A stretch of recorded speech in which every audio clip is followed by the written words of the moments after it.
Friends. And welcome into the firm of Harris and Marang. Patrick Harris, yo, that's me. That's Danny Marang. To my left, Casey Smith back there holding down the beats. The ones and twos doing the heavy lifting. Happy little Tuesday, I guess.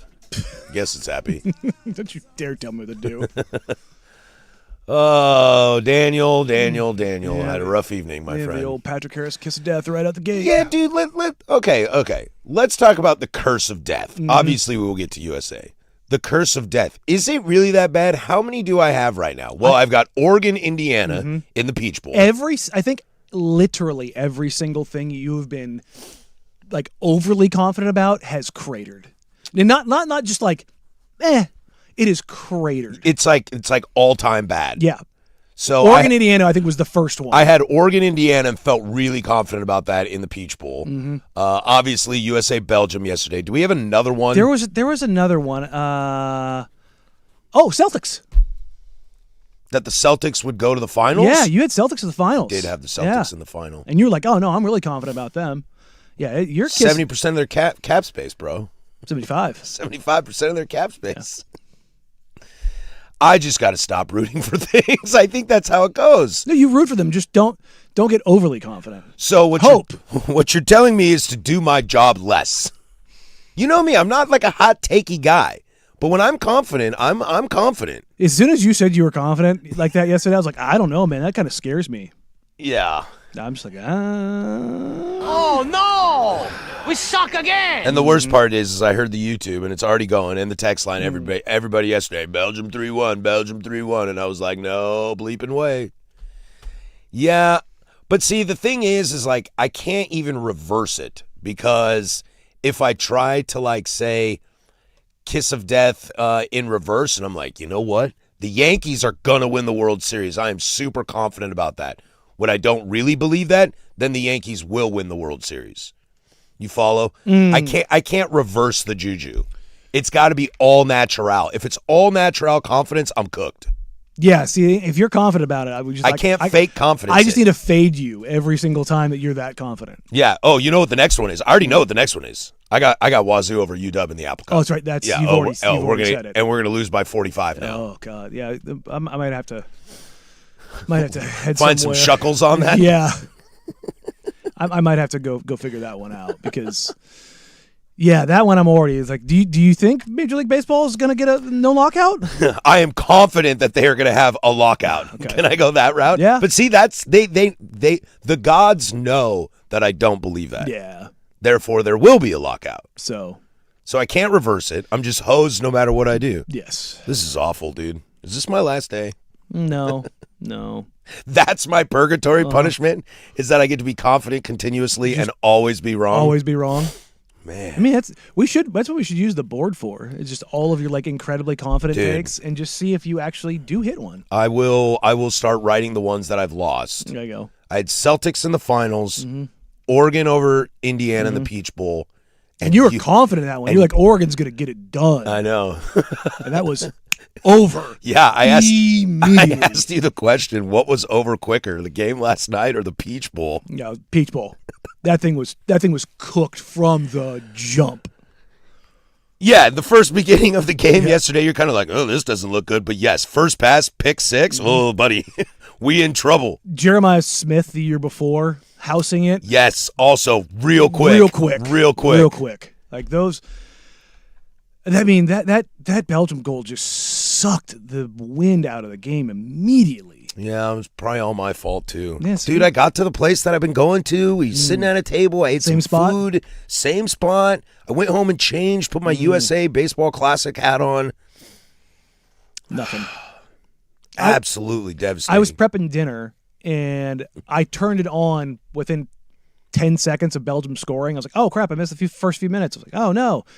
And then I peek around the corner, and I hear the free kick. And I hear the announcer go, oh, this is in a dangerous location. I peer out of the kitchen like, oh, let me go take a look here. And he steps over that thing and hammers it home. I thought he knuckled it at first. It goes in. I'm pumped. I'm celebrating. I walk my way back to the kitchen and got my head in the fridge pulling something out. And then I hear a roar, and I'm like, what just happened? And I peek back around. I was like, well, that was 12 seconds. That was too quick. That's great. Yesterday at 5:17, Danny Marang texts Patrick Harris, quote, "I feel really confident, 2-0 USA." Patrick Harris's last words. 17 minutes. 17 minutes was all it took. Now, did the Oregon kickoff take 17 minutes before Dante threw a pick six? Probably not. No, I don't think Probably so. not. Even I with all don't the think even so. with all the pomp and circumstance, even with the delay of a college football game, I think that was over quicker. Because the kickoff is what, 30 seconds maybe? Yeah, go to a 3.5 minute commercial break. Yeah, even with the the coin toss and running back and forth, going to commercial break, come out, kickoff, commercial break, I still don't think we hit 17 minutes. I don't think so either. Can we? And the Celtics blew a 3-1 lead. Why do we still hang on to like our superstitions? Like I wore the same hat I've been wearing. I sat at the same table. This texter, it's my fault. First game I made it home in time to watch. Like we instantly think like it's our fault. Like I'm the reason Pulisic's calf gave out and he had to get subbed off. See, I'm the reason Tim Ream is old and slow. I'm the reason Matt Freese sucks His right now. brain shut off. No, that's a Bartman-esque move. Like that's what that was. Tiz, he's getting bailed out too. Oh, God. Him and Team Ream are getting bailed out. The national media already hates Christian. It's I'm all about Christian now. I'm not superstitious. I'm just stitious. I'm just a little stitious. Just a little stitious. Yes. I have a few things that I do, but as I get older, I just don't. Mm-hmm. But when I was younger, for sure, man. Like when I was a kid, the Blazers lost. I couldn't watch SportsCenter that night. It's like, nope.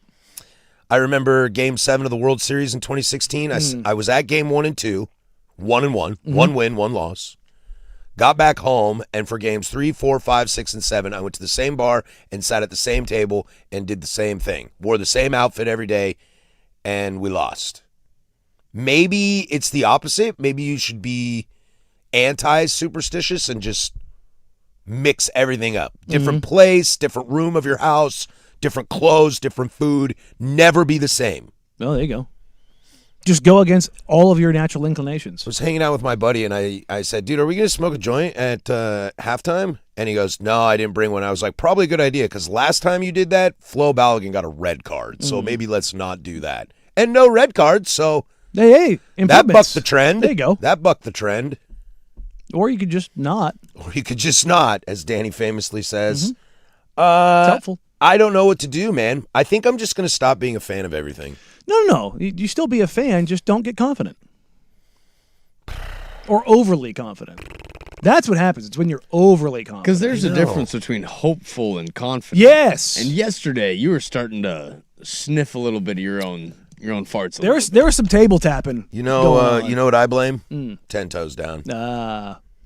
My therapist says it to me. She's like, 10 toes down on this, Patrick. And I'm like, oh, my God. Oh, really? Yeah, she tells me that all the time. Nice. She's like, 10 toes down. Why are you having that issue? I'm like, oh, God.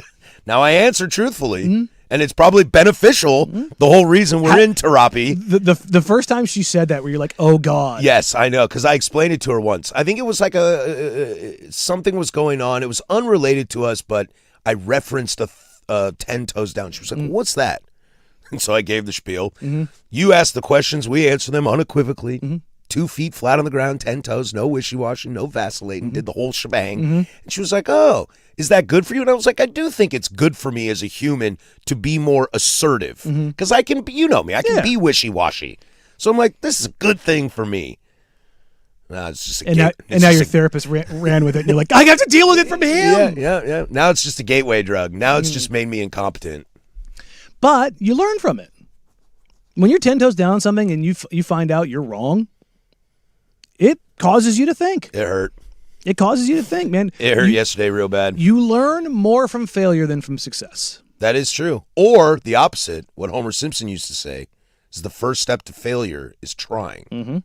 So just don't try. Yeah, let's see. I used to write that on the board of my English teacher because he would write quotes every day. And if I got in there before him, I'd write, oh, man. Mr. Peterson got so mad. Didn't like that one? Got so mad. Because they were always like motivational quotes, and then it's just the first step to failure is trying.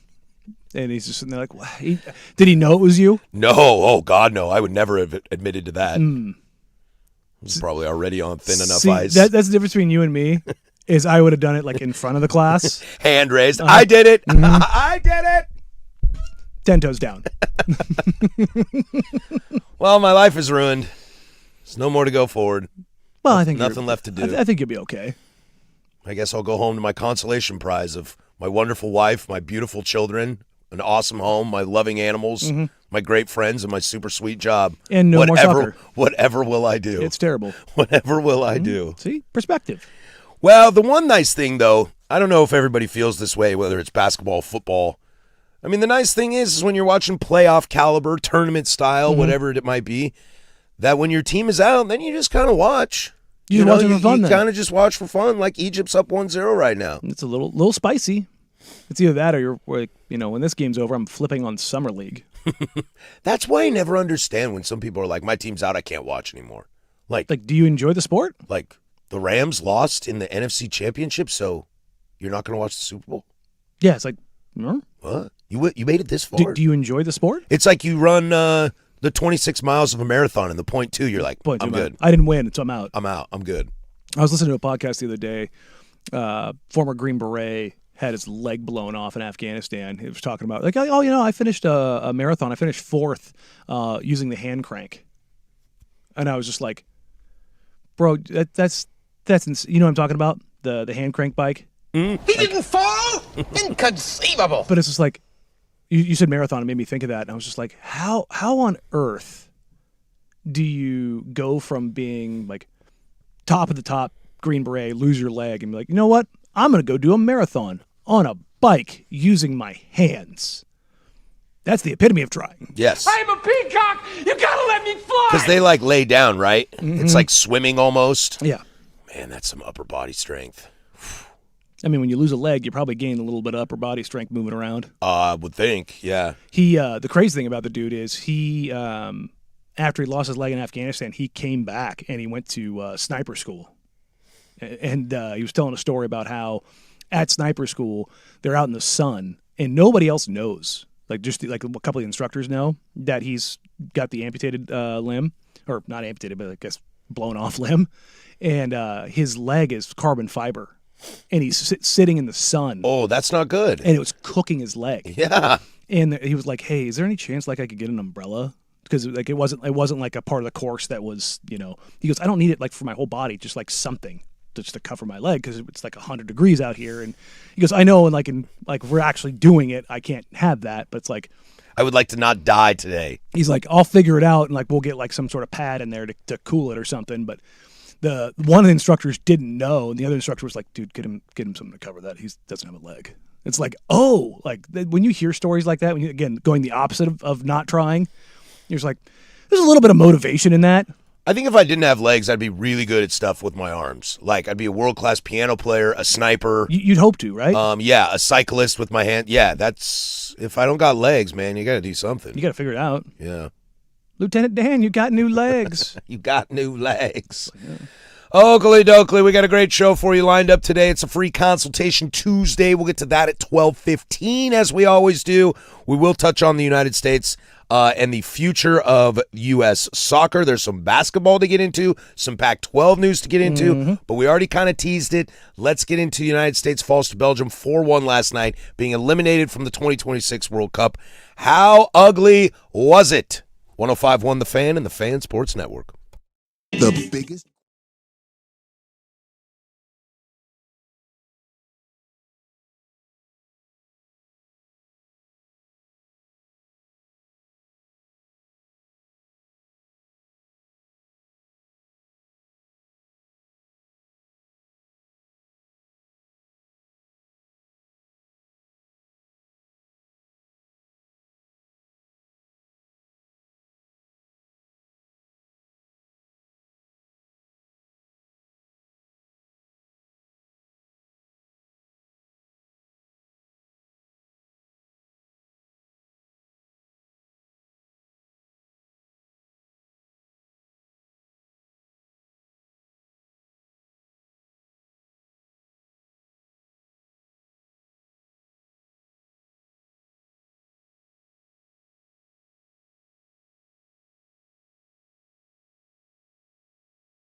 10:19 here, Portland Sports Leader. Don't you forget it, baby. We are live from the shadows of a somber, historic Fremont Bridge. 503-864-6326 is the fan text line. She'll let you interact with us throughout the entire day. You can jump over on the YouTubes. 105.1 The Fan is the channel. Like, subscribe, jump in the chat, hang out with us. Be good to each other over there. U.S. men's national team coverage on The Fan is brought to you by Xfinity. Score the most reliable Wi-Fi. One price, 5 years, guaranteed. Xfinity, imagine that. Belgium destroys the United States of America last night in Seattle 4-1. I don't even know, Danny, if 4-1 is a correct final score of that game. As we talked about. I mean, that's a thumping.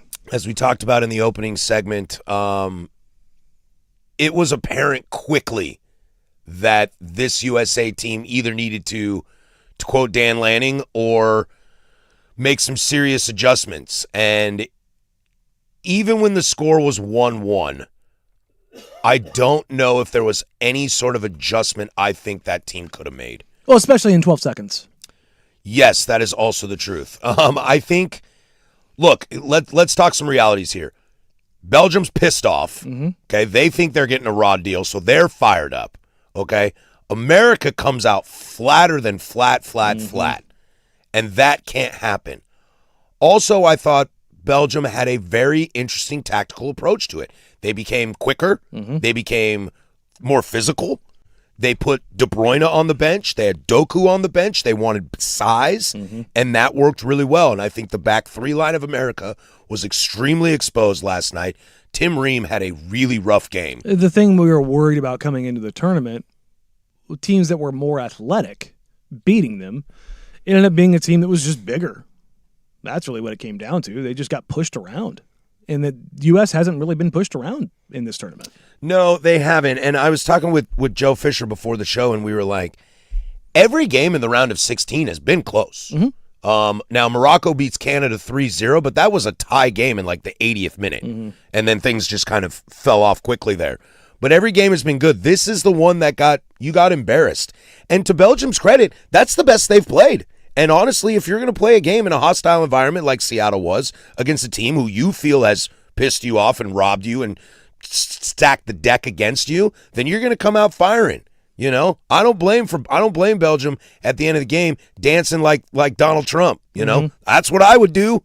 Have your fun. And it got to the point where it just felt embarrassing. And to the national media who's going to sit there and ride on Pulisic this whole time like it's his fault, dude, the guy was hurt. He's not crying because he got subbed off. He's crying because his calf feels like it's going to explode. And the problem is I felt that USA played a lot of hero ball. There was a lot of kind of like what Brazil does. Like, hey, let's just get into the best guy's hands and see what happens. And bad passes and no controlling the ball. It's just they weren't ready for the moment. They weren't ready for the moment at all. No, they weren't. Oh, I thought I had my page up here. Hold on. I mean, this game, looking at the analytics, holy crap. Egypt up 2-0. On Argentina. He's going to get a yellow card for that. You can't take your shirt off. I mean, I get it. It's like Holland against Brazil. Well. No, nobody thought we were going to win this, huh? 2-0 and just under the 60th minute for Egypt. Oh, yeah. The Egyptians are crying. I would pan to Messi, too. Who done did what? But you look at the analytics, and yes, I love analytics, and especially in soccer, too, because you can isolate a lot of stuff. U.S. actually had a higher possession rate. Well, the second half, they kind of started to figure it out a little bit. But ball no-go in back of net. Ball no-go in back of net. An extremely costly turnover by Matt Freese. Like, Brohim, look, I am not a goalie. I understand that. But you got guys circling around you and you hesitate to clear the ball? Because I thought America had a really bad time clearing the ball cleanly out of the box and stopping challenges. And that is the icing on the cake for how that win is. Move this man! Yeah. Like, are the two most costly errors in U.S. soccer history both against Belgium? I don't count 14 as a costly error. You don't count not actually putting the ball across the line as a costly error? No, I don't. When it was a tap-in? No, I don't. I think Italy having 2 red cards against Italy in 2006 is pretty costly. God, that was clean. I don't even know what to say, man. Give it to Belgium. They were the better team. Oh, they outplayed them. America looked bad. It was embarrassing. And I think the worst part, and that's kind of what is tough about these situations, and we'll get to the future of American soccer maybe later on today. But I think the tough thing is that it instantly turns off the viewer. It turns When off you look the like fan. that. You have all this momentum going forward, okay? People are talking about how this World Cup is the best World Cup that's ever been done. People are loving America. The viral videos are awesome. Wow, and USA looks pretty good this year. You had the Flo Balogun stuff, Infantino, say what you want about El Presidente, that stuff, and then you go out and lose that way. It's embarrassing, and it's again, baseball does this too. I don't know why these are my two favorite sports, because they continuously do this, where it's like there's so much momentum, and it's like, who hates U.S. men's national team more than U.S. men's national team? The answer is nobody. Yeah. Who hates baseball more than baseball? Nobody. It's baseball. And it's just getting out of your own way. Look, if Belgium wins yesterday 1-0, 2-1, I don't really got issues with it. I don't have any issues with it at all. But when you look like that, you look unmotivated, you look like you don't want to be there. And to this texter's point, let me find it. When did you realize the USA was in trouble? For me, it was about 2 minutes into the game. 2 minutes in, and everybody knew this. And if you want, I know you're not a big XG guy, but for those that don't know, XG is expected goals. If you look at the rate of open play, Team USA was 0.14. So in open play, they had an expected goal rate of 0.14 goals, which means you might as well just not have showed up. Meanwhile, Belgium in open play 1.67.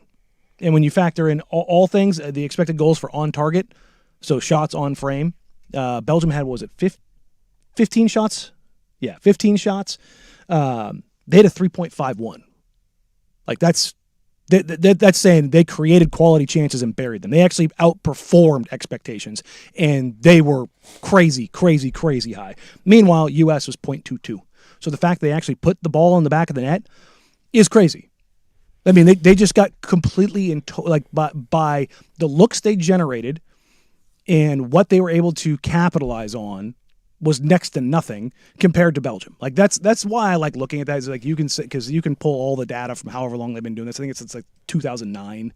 It's a fairly recent stat, yeah. Yeah, but I mean, it's fairly recent. But you're talking about like 17 years worth of data over, across the world. Like these, it's all calculated across all major leagues. So you have these understandings of looks that are created.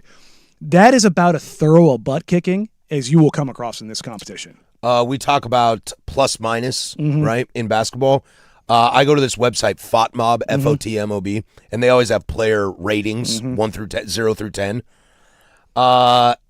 Tim Ream, a 4.4. You don't see that. 6 is kind of like where you're like, that's okay. That's your kind of average player. Chris Richards, 4.8. Matt Freese, 4.6. Weston McKinney, 5.9. Flo Balogun, 5.9. Only Tillman is above 7, and that's because he scored a goal. That's because he scored a free kick, just banger. And there was something that I saw. Look, I loved that Pochettino attempted to change the dynamic of the midfield by bringing in Gio Reyna, bringing in Berhalter. I was excited to see that. But there is a moment. I don't remember exactly what time it is, but it's later on in the game, and I believe the game might have been 3-1, but it might have been 2-1 still. No, it's 3-1. It's 3-1, yeah. Because But Berhalter comes in and hits the bar, and he starts looking around and screaming like, "Come on, guys, we can do this!" Yeah. And I was in the bar, and everybody around me was kind of somber and quiet, like it's 3-1, like we're in trouble here. And I was like, with Sebastian, I was like, guys, like let's go. Let's have some energy in this place. Let's believe in this. And he was the only guy I saw last night that looked like he gave a damn to be there. And that's it, dude. Losing is one thing, okay? Losing that way. If Argentina loses to Egypt, okay, Egypt has come out and kind of punched you in the face a little bit. Also, a little correction here. Egypt is not up 2-0. They are up 1-0. It was called back for a foul. They went to VAR and brought open play back about 30 seconds. It's not about losing, man. It's about how you lose. Yes. It's about how you lose. Can't pass the ball. You look disinterested. Yeah, no, it's a bummer because of how everything built out for this tournament, how good Team USA looked for long stretches of the tournament. stylistically, it looked like they were still really starting to build something, and now you're left with. It's one thing if you go out on your shield. It just really sucks that the U.S. couldn't capture the momentum that the eyes were bringing on the sport. Hell, you lose this game 3-2, and it's just a wide open breakneck match. And, It's 2-2 in the 80th, and Belgium puts a goal in. Lukaku does it again. Sure. Like, all right, dude. Yeah. 12 years later, the same guy's charging down the field and bearing it in the back of the net. Okay. Puts it in an extra time. Salute. Belgium, you're better at this than we are. Mm-hmm. But him putting the staple on with the fourth one, that just felt... That one hurt a little bit. That one just had a sour taste to it. And I think the worst part about it is you deserved it. There's nothing in it. Like, as much as I just want to watch the game on the field and I don't want to talk about the red card, we did that yesterday and who's involved and who made the choices and who didn't. I don't want to get involved in that. But you add that on top of all that other noise and you go get embarrassed. We look dumb again. Oh, you got your guy back and you got handled? We look bad again. Let's take a pause from that. We'll get into some more of that in the Big Nooner, talk about the future of the United States, because in 4 more years, hey, you got to qualify now. No automatic entry. You got to qualify. And in 2018, the United States did not. Yeah. So what kind of path does that look like for them? And free consultation that hour as well. Let's slide over to college football. And speaking of bad looks, Danny, oh, buddy, this is a bad look too. There's Casey over there with sports. Now, from the George McCoy at Warren Allen Sports Desk, a Sports Center update on the Fan Sports Network, 105.1 FM and 1080 AM. This sports update is brought to you by Mountaintop Metal Roofing. No maintenance, energy efficient, fire resistant, and a lifetime warranty. Do it once, do it right. Visit mountaintopmetalroofing.com. First on the Fan, your U.S. men's national team fell to Belgium last night in dramatic fashion, marking the 4th time in the past 5 World Cups that the U.S. has exited at the round of 16. Final in last night's contest was 4-1 as Belgium advances to the quarterfinal round where they will take on Spain. Spain coming off of their round of 16 victory as they defeated Portugal 1-0 yesterday afternoon. We have 2 World Cup matches for you today out of the round of 16 as Lionel Messi and Argentina are taking on Mo Salah and Egypt as Egypt is out to a 1-0 lead in the 67th minute. Well, Egypt is actually out to a 2-0 lead as they have just scored here in the 67th minute. Some NBA news for you as Donovan Mitchell and the Cleveland Cavaliers have agreed to a 4-year, $273 million max contract extension that includes a player option in 2030. Mitchell has been an all-star in each of his 4 seasons in Cleveland, averaging 26.7 points, 5.3 assists, and 4.6 boards per game. And over to Wimbledon, as Novak Djokovic is currently live against Canadian underdog Felix Auger-Aliassime in the men's quarterfinal to see who will take on the tournament favorite Jannik Sinner. And in the women's bracket, Naomi Osaka is currently live against Karolina Muchova to see who will advance to take on betting favorite and American Coco Gauff. And for more sports scores and stories in 30 minutes, I'm Lowercase from the George McCoy at Warren Allen Sports Desk. Hurt, missing work, insurance companies acting like jerks. Don't call your mom. Call George McCoy at WarrenAllen.com. The home of the firm of Harris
You can always interact with us, 503-864-6326 on the fan text line or over on the YouTubes. I'll read some real quick before we move on from the USA. What really sucks is your so-called star didn't show up the whole World Cup. Another one, Mo Salah has been playing through a hammy for the last 2 games and went the full 90 for his country. Pulisic has a boo-boo from kicking the ground and comes off. That's the difference. I don't know if we can really, compare people's injuries to people's injuries. But I think one thing I know from watching Mo Salah is he has never been afraid. When we were talking about this the other day, England, when they played Mexico, Bukayo Saka is dealing with a hamstring as well, and you can see it in him. He's playing a little scared to aggravate that more. Now, he had a great assist, but outside of that in that game, he's playing a little hesitant. I think it's just the dynamic. I think Christian, I don't question his dedication. I don't question his want and desire to be great for America. I think if your body fails you, your body fails you. I don't think he's faking it. No, and the whole idea of the injury side of things, man, especially with lower body injuries, I'm never gonna go after a guy. And the whole thing about him not showing up. Did we not watch the 2 matches that he played before this? The first half against Paraguay, he was amazing. He was being double-teamed the entire match. And the amount of space that he was opening up with take-ons, his one-on-one ability. Look, you can say what you want about the guy, but as far as ability and what he was doing, it's he didn't put the ball in the back of the net. It's yeah, he was drawing 2 defenders every single time. That's what allowed everybody else to have space to attack into. And I know superstars always take the blame. Wemby takes blame. Sure. For the Spurs not winning. You can find that in anything. Drake May takes the blame for the Patriots. Maybe it's Mike Vrabel. But just because they are the superstars doesn't mean they are to blame. And I'm going to back Christian on this. Especially when it's 10 guys on the pitch, goalies excluded. It's and I guess you can't exclude goalies here because Freese really pooped his pants. But this is a tired trope, but I think there's some truth in it. Cowherd was basically talking about how the U.S. is tiny. And they are. It's not a big team. No, it's not a big team. I mean, Flo's got good size, but Dest, McKinney, Pulisic, Berhalter, Gio, they're all not big. I will beat this drum forever until it changes. Until top-tier athletes grow up in this game and choose this game. I heard Sprague say this morning, you need a Josh Allen or a Devin Booker to choose soccer. You need a 6'4", 6'5" dude. Everybody says, well, that's not going to happen in this country. Or, well, just, look at Leo Messi. I'm no, you can't take the one exception to the rule.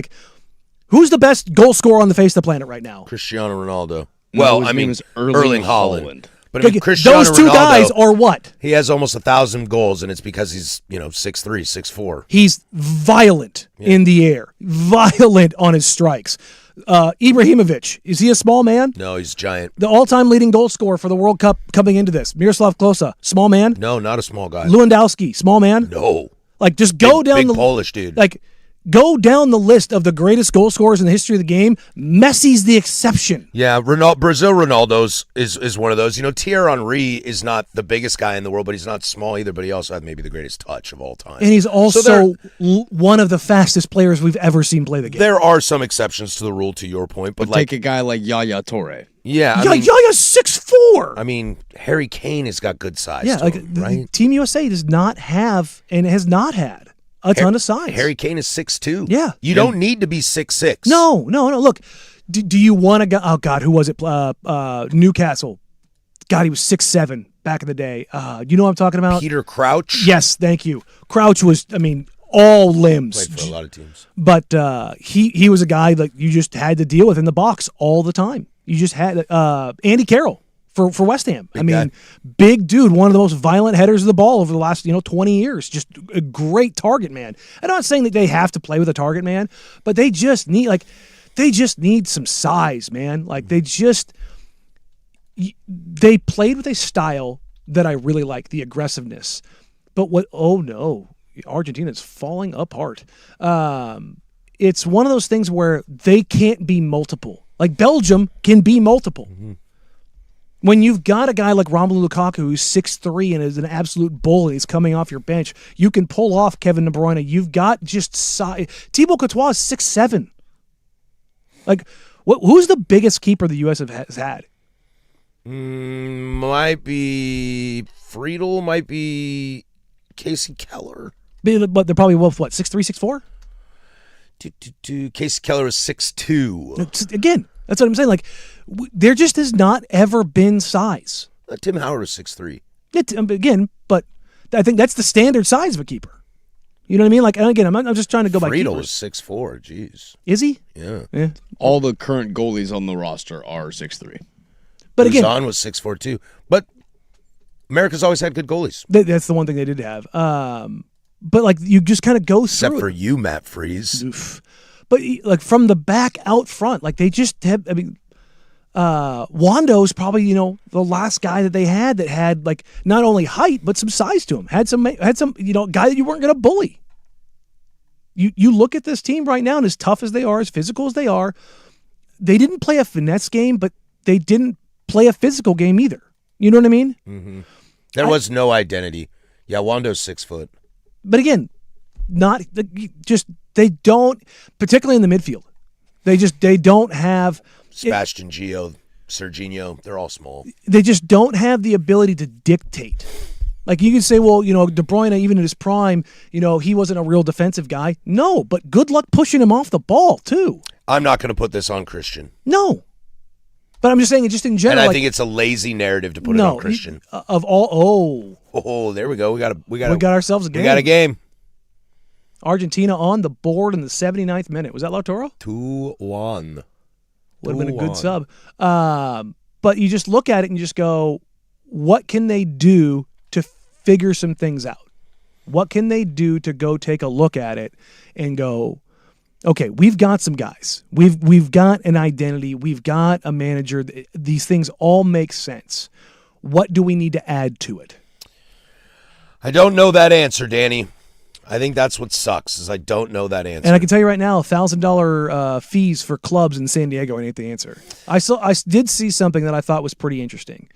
40 years ago, Norway took away fees for soccer for the national team, for the development project and stuff like that. Where's Norway at now? Quarterfinals. Big game against England. Barriers to entry is something in this country I think we really need to take a look at in youth sports. Like travel baseball, travel soccer, travel hockey, travel this, travel. It the amount of money it costs to get into youth sports now is just disgusting. Hell, travel basketball, where all you need is shoes and a ball. It's you don't gross. even need the ball because they have one for you. But you know what I mean? Like, yeah. Sports like basketball and soccer should not have all of these fines or fees and submissions and all these. It's like, why is that a thing? We could talk 5 hours about the United States Federation. It's so. Here's the thing. I hope they start taking a look at things and start evaluating things. They're going to have to. There's no ifs, ands, or buts around it. We've seen, it's the number one youth sport played in America. How are we not capitalizing on it in this country? Let's get into some college football. The Pac-12 has made, some interesting choices. I guess you can do that if you want. That's Danny. I'm Patrick. 105.1 The Fan.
Well, buckle up, friends. We're in for a hell of a ride for the last of this game. It is 2-2 Argentina-Egypt. The prodigal son bails them out again as Leo Messi has scored a second goal for Argentina.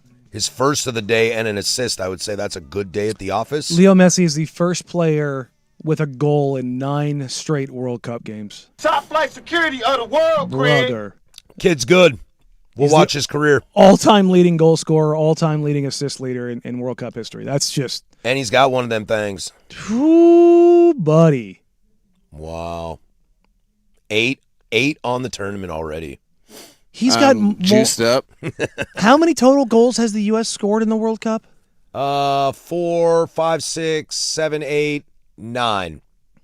Messi by himself has 8. I mean, Erling Haaland has 7, and so does Kylian Mbappe. Fun. My goodness. Fun situation. You know it's not a fun situation, Danny? Have you been seeing what the Pac-12 is up to right now? I try not to. Well, unfortunately, I do. The Pac-12 has decided that they will not have Media Day because they are going to use that money for more optimistic opportunities to brand the league. You know what Media Day is? Opportunity to brand the league. Yeah. Teresa Gould, our fearless leader over there in the Pac-12, who did get a contract extension. 5 years. So they love what she's doing, has also declined to acknowledge what the Pac-12 media deal is. Oh, weird. She said that those numbers are not important and people don't need to hear that. The problem is they leaked out during all of the other stuff. well, another problem is have you noticed what every school in the Pac-12's name ends with? State.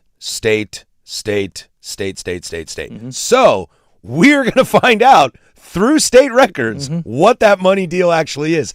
It's a weird look. Like I don't necessarily blame Teresa Gould per se. I mean, you can. But you definitely can. But it's a weird look to hold back the financials because it makes you look worse. I think if they come out and it's like $12 million a year for each team, you're like, no, that stinks. But Get it's it like, over with. Yeah, but it's like, we're not going to tell you. And it's like, oh my God, is it It's that 7? bad? Is it 5? Are you doing this for free?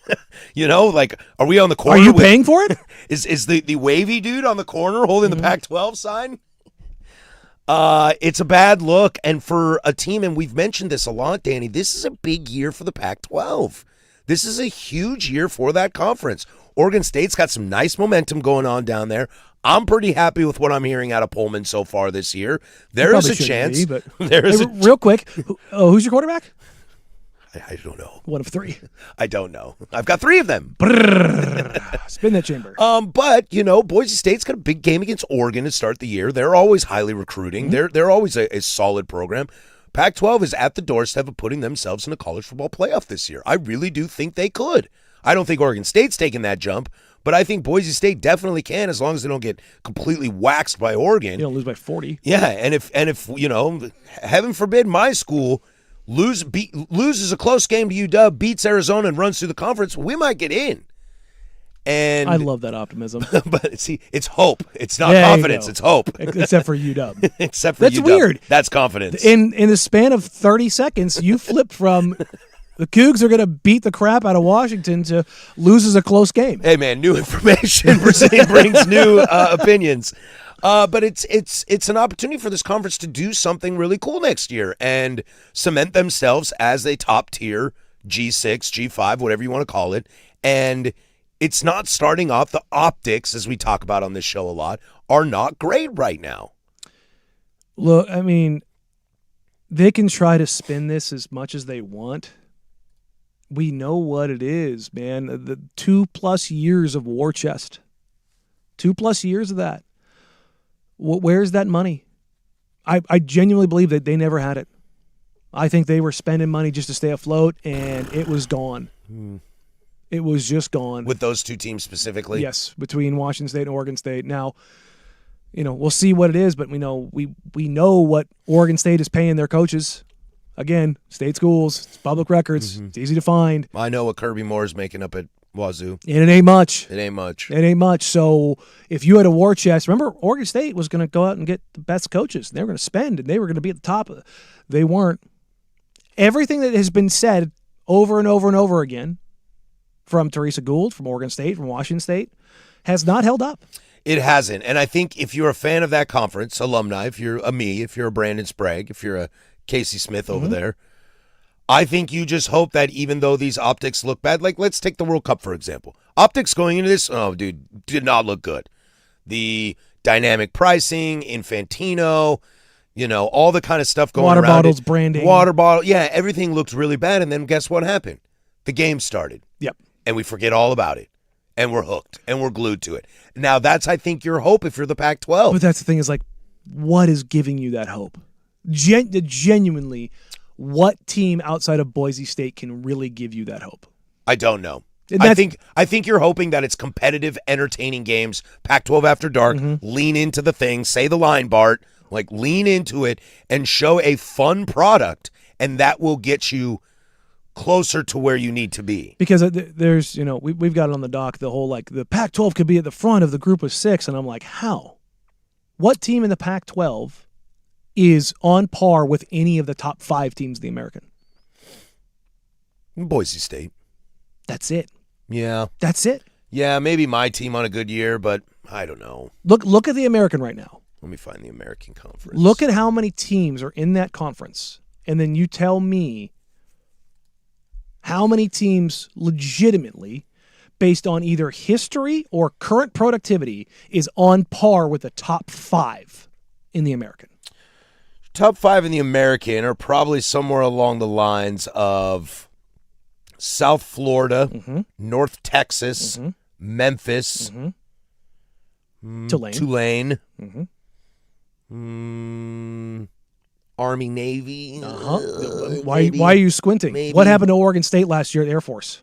Yeah, that's true. I forgot about that. Yeah. North Texas.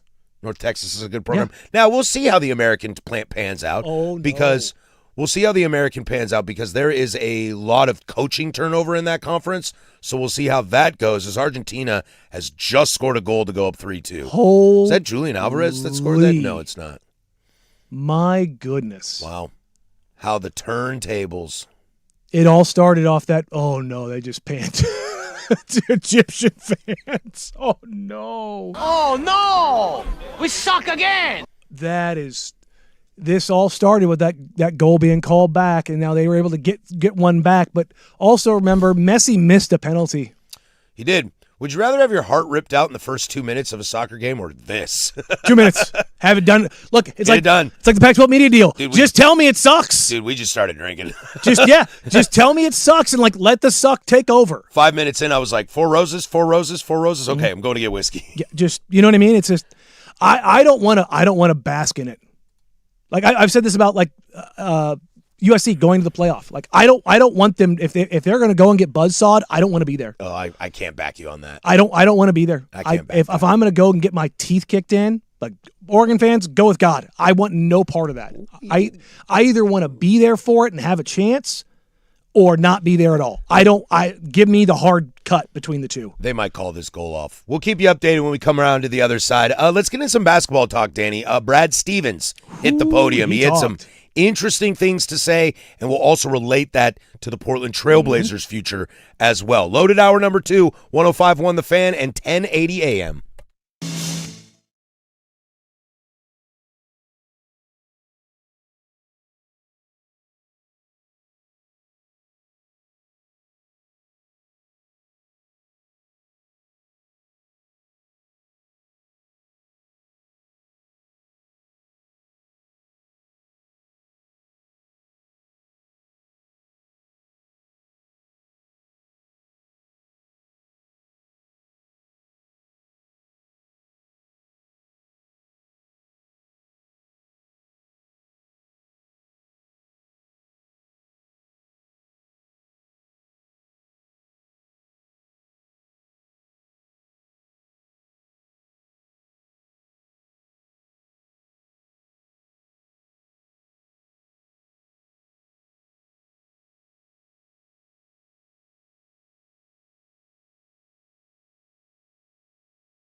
From the George McCoy at Warren Allen Sports Desk, a Sports Center update on the Fan Sports Network, 105.1 FM and 1080 AM.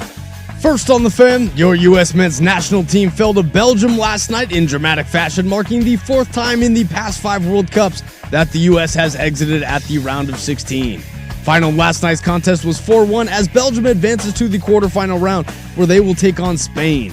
Spain coming off of their round of 16 victory as they defeated Portugal 1-0 yesterday afternoon. We have 2 World Cup matches for you today out of the round of 16 as Lionel Messi and Argentina have just mounted a miraculous comeback down 2-0. They now lead 3-2 in the 97th minute as we are just about to wrap up this game here versus Egypt. Winner of this game will face off against the winner of the 1 p.m. match today as Switzerland and Colombia will go head-to-head in Vancouver, British Columbia. Some NBA news for you as Donovan Mitchell and the Cleveland Cavaliers have agreed on a 4-year, $273 million max contract extension that includes a player option in 2030. Mitchell has been an all-star in each of his 4 seasons in Cleveland, averaging 26.7 points, 5.3 assists, and 4.6 boards per game. And over to Wimbledon as Novak Djokovic is currently live against Canadian underdog Felix Auger-Aliassime in the men's quarterfinal to see who will take on the tournament favorite Jannik Sinner in the semifinal. And in the women's bracket, Naomi Osaka is currently live against Carolina Muchova as to see who will advance and take on betting favorite and American Coco Gauff. And for more sports scores and stories in 30 minutes, I'm Lowercase from the George McCoy at Warren Allen Sports Desk. Hurt missing work? Insurance companies acting like jerks? Don't call your mom. Call George McCoy at WarrenAllen.com. The Fan is live on YouTube and Twitch.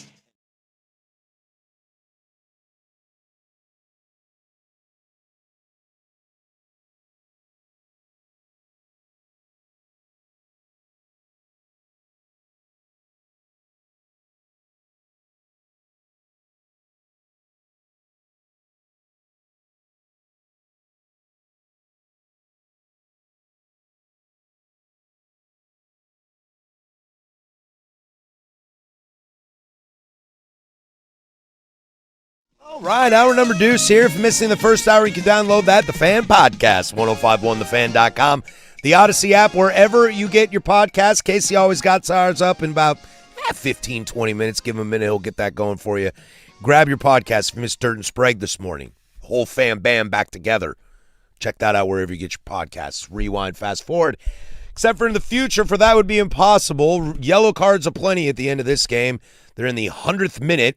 I have no idea when this game is going to end. Egypt is very salty about what's going down. Looked like Mo Salah might have gotten a foul in the box that turned into an Argentina goal on the other side of the field. But and it turned into a assistant coach getting a red card, and now their lead manager getting a yellow. Yeah, I think they might be toast. Oh, they're packing this thing up right now. Yeah, Binary Brewing and The Fan have teamed up for the only Fan IPA available for a limited time. Taste The Fan with Binary Brewing's signature West Coast IPA. Go to Binary Brewing's Beaverton location and ask them about their only Fan. So good, only The Fan and Binary Brewing can pull it off. A lot to get to this hour. We'll chat a little bit of Blazers. Some MLB All-Star rosters were revealed, and we're going to yell about that again, plus Web Gems as well. It's a free consultation It's a Tuesday. massive disservice to J.J. Weatherholt.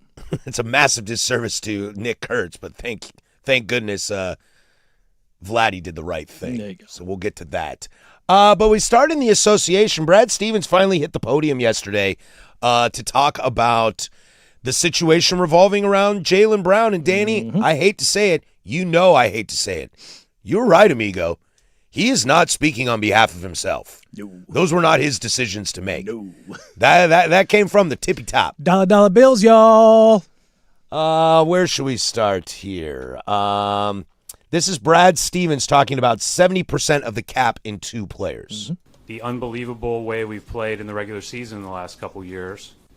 You know, the path looked a little bit more challenging to me.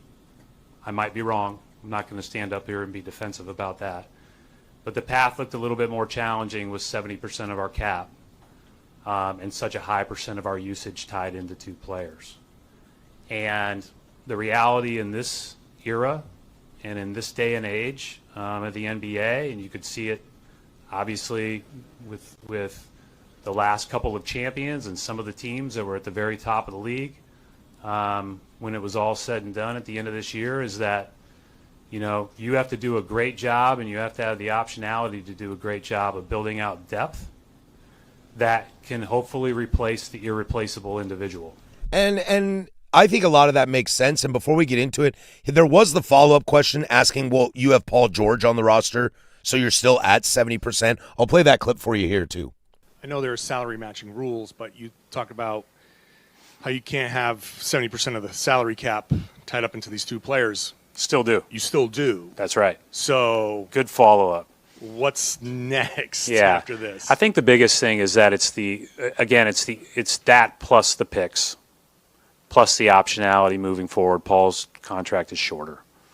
You know, he'll have his choice with his player option next year. But I think that, you know, and again, I keep going back to like myself as a kid. Like, I don't want to hear about picks and optionality. I don't. Unfortunately, in my position, that matters. So you know, that's where we are. Can I tell you exactly what's going to happen? No. We're excited about Paul. We're excited about a lot of our young guys. We're excited about the depth of our group. We're excited about our very best players. And we are, we think we've got a good team, and we think we've got a lot of options moving.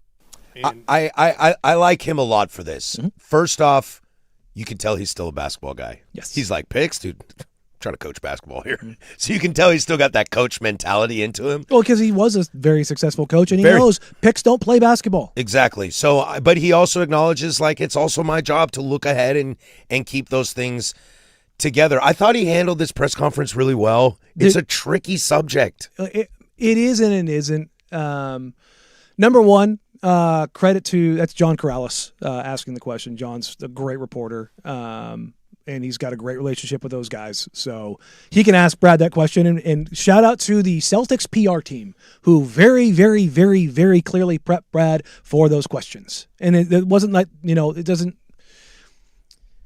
take a rocket scientist to know what question is going to come on that follow-up, because it's a very natural question of like, It was the first. Yeah, you said it to me. They were like, they can't do this long term, but I was like, but Paul George. But again, that extra year. There's I want to shout out Also, real quickly, I think when Jaylen Brown's contract goes up, he's going to want another max. Nobody's giving Paul George another max. No. So, like, even if you wanted to bring Paul George back, he's not gonna getting be a a lesser max. rate. To where Jaylen Brown is going to. Yes. We just saw Donovan Mitchell get $70 million. Yes. So a account on Twitter, it's called NBA Couchside. He has he calls it the NBA's vanishing cap room. And when the new TV deal was signed, expectations were that it was going to increase anywhere between 8 and 10% every year.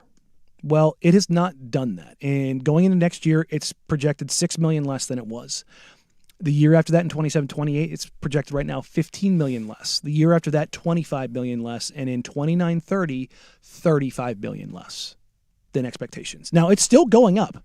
At 26-27, the cap room is at $165 million. It's currently projected at $193 million in 29-30.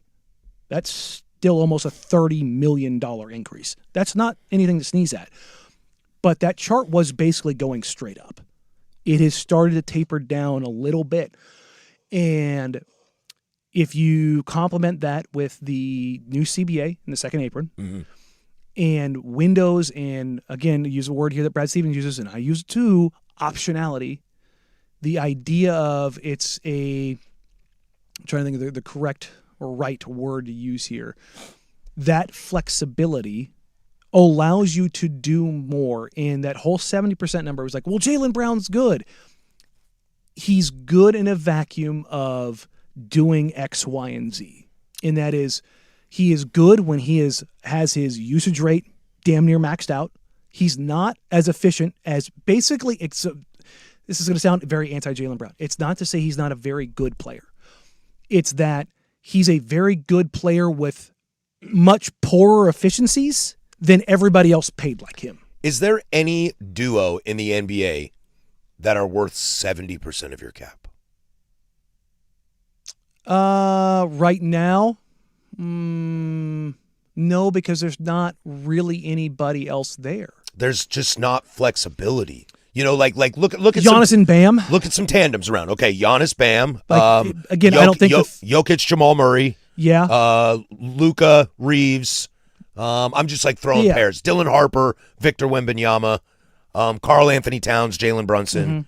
And again, those guys aren't actually worth that. And are any of those duos worth 70%? I think that's what Brad Stevens probably gets away with from being the smart guy that he is that it really kind of wasn't a Jaylen Brown issue per se. It was two guys can't be 70%, and no two guys is worth 70%, and they chose Jason Tatum. What do I keep saying? If Nikola Jokic is the best player in the world, or Victor Wembanyama is the best player in the world, the salary slots have to mimic that around the league. Mm-hmm. And what you're seeing is, again, it only takes one. The 76ers, I mean, they're saying Jaylen Brown, Joel Embiid, and Tyrese Maxey. They've got all of their cap tied up in those three guys. And they've got a young kid in VJ that's got a bright future. Mm-hmm. But beyond that, like that is what they are capped out, and they're going to pay. Let's talk about Donovan Mitchell real quick. Who makes more money than Donovan Mitchell next year? How many people? I don't think anybody right now. Is Donovan Mitchell a top 5 player in the NBA? No, top 10 maybe, top 12. See, top 10 maybe. Mm-hmm. How does Cleveland going to rebuild on this? That's the thing that they're going to run into. And I want to bring this to the attention, too, because I want to throw the Blazers in this. Because the Blazers... Because this is why it matters. Yes, the books are clean. I've got some more audio from Brad Stevens about the second apron, because it's kind of that stuff's kind of confusing to me, but I thought Brad Stevens brought a lot to it attention, and that raises the questions. How much does Ja Morant cost? What is Denny Avdia going to cost? What is Donovan Clingan going to cost? How great of a deal is it for it to have Damian Lillard at $10 million? We'll do that next. 105.1 The Fan. The new home of the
Brad Stevens was at the podium yesterday talking about dealing Jaylen Brown, and I think the other thing that he should get some credit for is choosing Tatum. I mean, I don't think it's that hard.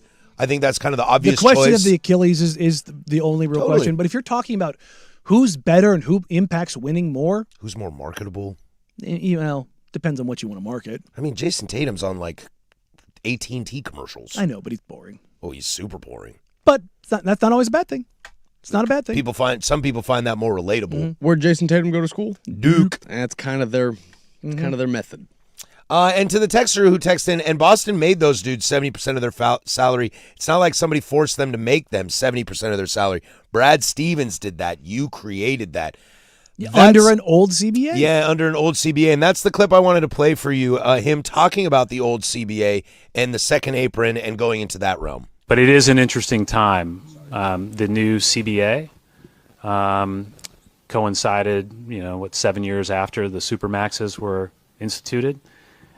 We may not be sitting here if there was a rule in the CBA that said the guys that you drafted that you signed to 35% Supermaxes count as 25% of the cap, because then that would allow you to build out towards the aprons with a lot less flexibility, or with a lot more flexibility. But the reality is that those are hard to build, and you even look back on, and again, I don't want to just throw a bunch of numbers, but like 47% of the cap is what those two guys were when we won it all, right? And that's just going up and up, and that's tough. So you would say this was primarily a move to restructure the books? No, I would say that it's a move to keep us at a very competitive level and give us optionality moving forward. Yeah, man, 47%. 47%. How many duos in the NBA, Danny, if I go through that list again, are worth 40% of your cap space? Well, I mean, go back to almost all of them, go right? Go back to the Thunder run last year. Yeah. J-Dub and Chet's extensions hadn't kicked in yet. Correct. It's like the NFL. It's like you win under the rookie quarterback structure, or you get lucky and Tom Brady takes less. Mm-hmm. It's like, and people, Toms don't come around a lot. No, Lamar's out there saying, "Run me my money." Yeah. Josh Allen saying, "Run me my money." Like, Patrick Mahomes has said, "I got my money." Yeah. Hey, look, I structured it for 10 years, but I'm gonna get mine. 100%. And again, I don't fault players for saying, "I want this," but I saw it was Raymond Felton, which again, Big Ray, arbiter of nothing. Big Ray. But I use these examples to highlight how NBA players think. He was sitting there saying, Trajan Langan, you got to cut off $35 million for Jalen Duren. He was all-star. He was all-NBA. I mean, he was also all not there during the playoffs. Very much so. You don't run a guy $35 million a year. You don't just hand him I think his Windhorse coined it. It was the fun max, giving a guy a max at the end of his rookie deal, because it's not the 35%, it's 30%. That 5% matters. Big time. It matters, man. Especially when you're talking about it escalating and going up. Just like the idea of just handing guys, it's like, no, next in line, get it. Next in line, get it. You're seeing more and more general managers going, no. Which is kind of the opposite in football, because it's always next quarterback up resets the market. Mm-hmm. Next quarterback up, it's like, oh, Trevor Lawrence is up, and it's like, it just takes one team. Yeah, Kyler Murray's up. It's like, is he? But in the NBA, you're right. They're starting to figure out that it's like, we're just not going to do that. Now let's put that on its head and pivot into a Blazers situation for it. What happens with Denny Avdia down the road? Because Denny's going to get paid. You hope and pray that Denny Avdia makes All-NBA this year, because that opens up their ability to actually hand him a Supermax or a max deal. Mm-hmm. Because without that, they only have certain provisions to go up to what they can. It was bird rights, but they're not going to have the ability to. If somebody else has a full max slot and they go offer it to them, the Blazers won't be able to match it. Now let's think about this. If you are going to go forward, you're probably two cornerstones you're thinking of. Now, I know there are other players under contract that are nice pieces. Mm-hmm. I'm mostly talking about Tumani Kamara. But I would argue your building blocks are Denny and Donovan. Sure. How do you operate the cap in a way to ensure that Denny and Donovan doesn't become a situation down the road like Jalen and Tatum can? Hope and pray. Yeah. Otherwise, just because of the way it's built, that's just how it goes. Because here's the if reality. both those guys hit and continue to advance and continue to grow, it's a problem. They're going to get too expensive. It's a good problem to have. It's a good problem to have with timing and everything, which is why I don't agree, but it's why the idea of keeping the draft picks makes sense. Because there's Brad Stevens. For everybody out there who's like, Joe Cronin's an idiot, Brad Stevens is saying the exact same thing Joe Cronin's saying. Optionality. And he's actually saying it with a little more truth. Look, I don't know where I am with Joe on this offseason. Has been pretty disappointing. I think we both agree with that so far. Not everything's set, but so far a little disappointing. But Brad Stevens said the part out loud. He was like, dude, do I want it to sell my fan base on picks? God, no. I want to win basketball games and championships. But when his boss is saying the books are the books, and remember we went through the whole idea of the Boston ownership group that came in, the private equity, they have basically the right of first refusal. In essence, that means they are going to get paid back first. Well, if you're paying $200 million in luxury tax, guess where that money goes? Mm-hmm. Who's got to pay it off? It's the other owners, because the private equity group gets their money back first. So if you're a new owner, guess what you're doing then? You're losing money. Did you just argue that having a cheap owner is a good thing, Danny? No, it's a bad thing. It's a bad thing. But that's the whole thing, is like, you look at where this is at, look around the league, man. It's the only way we're having a cheap owner works. Oh, yeah, I know. Brady. Yeah, so that might top 28-3. Well, the Egyptians did wear red jerseys in Atlanta, so. Brady trolling Falcons fans. Sorry, continue. It's tough. But if you want to make the case for Tom Dundon, if he is able to leverage being a hard ass and actually get contracts done on the player side without pissing them off to the umpteenth degree to where they don't want to be here, that's a win. To this texter's point, the contracts that Joe gave Shaden and Tumani are incredible by comparison. Those are the kind of deals you have to lock up early. Now, we're sitting in different worlds when it comes to Tumani and Shaden. Tumani, you're like, yes, great deal. Shaden, you're like, Maybe good, but not like, Tumani's a home run contract right now. There's nobody in the league that's looking at Tumani Kamara's contract and going, you overpaid. Nobody. No, he's an all-defensive player who plays 82 games and is an absolute stud. And so then I think when you're looking down long term, you'll get Jaw off the books. Drew will come off the books. Dame is cheap, so I'm not worried about him.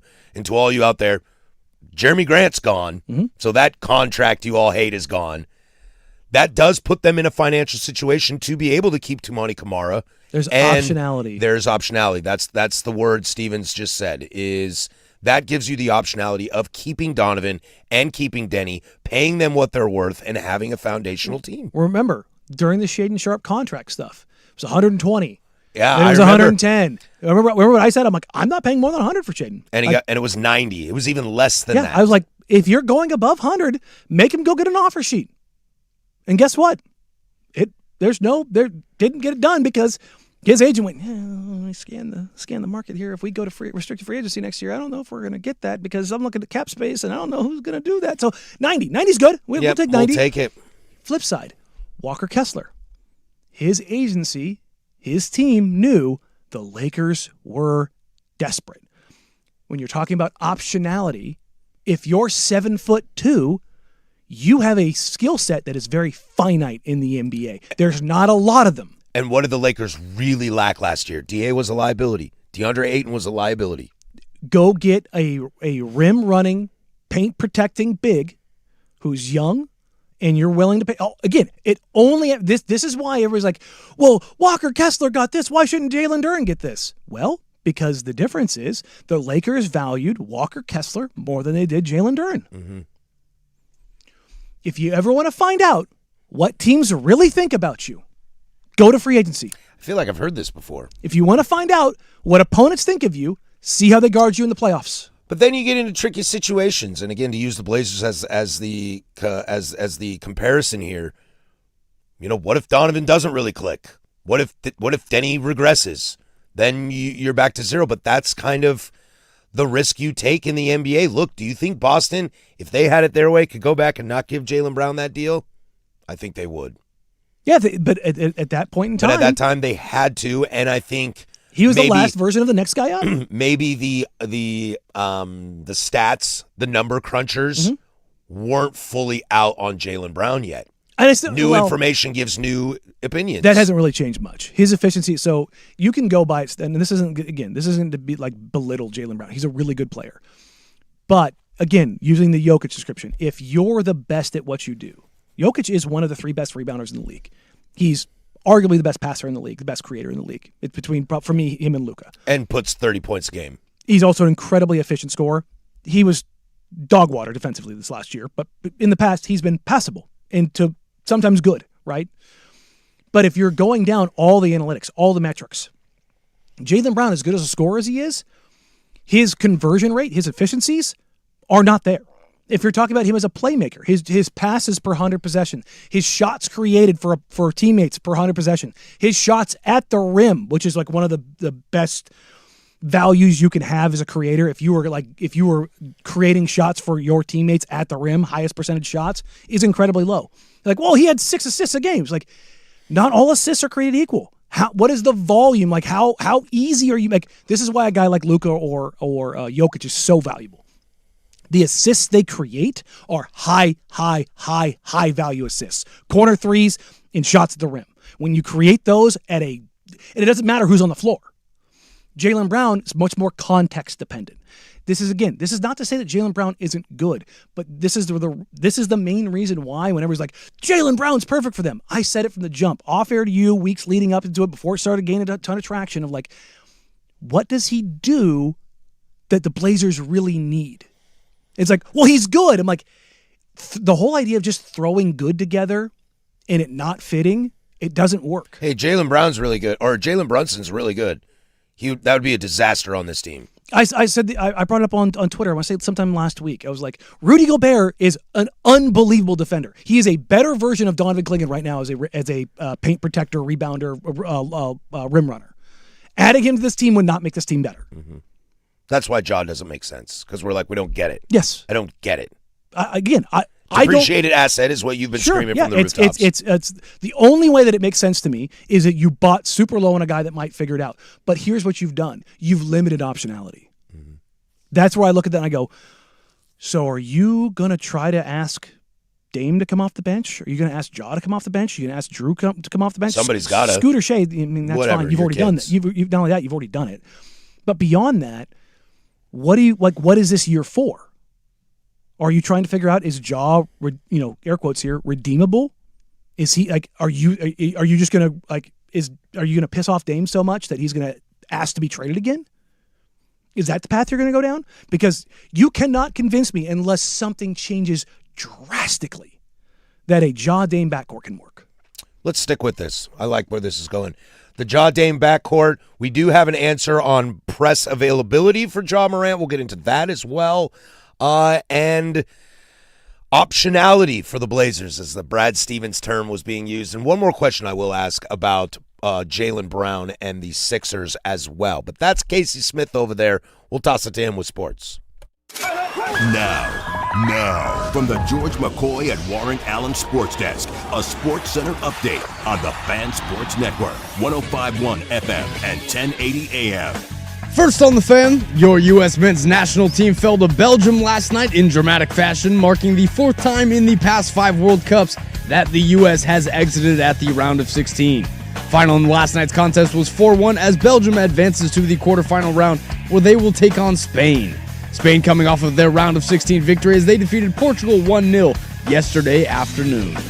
We have 2 World Cup matches for you today out of the round of 16 as Lionel Messi and Argentina just completed the comeback versus Egypt as they took the victory 3-2 after being down for the entire second half.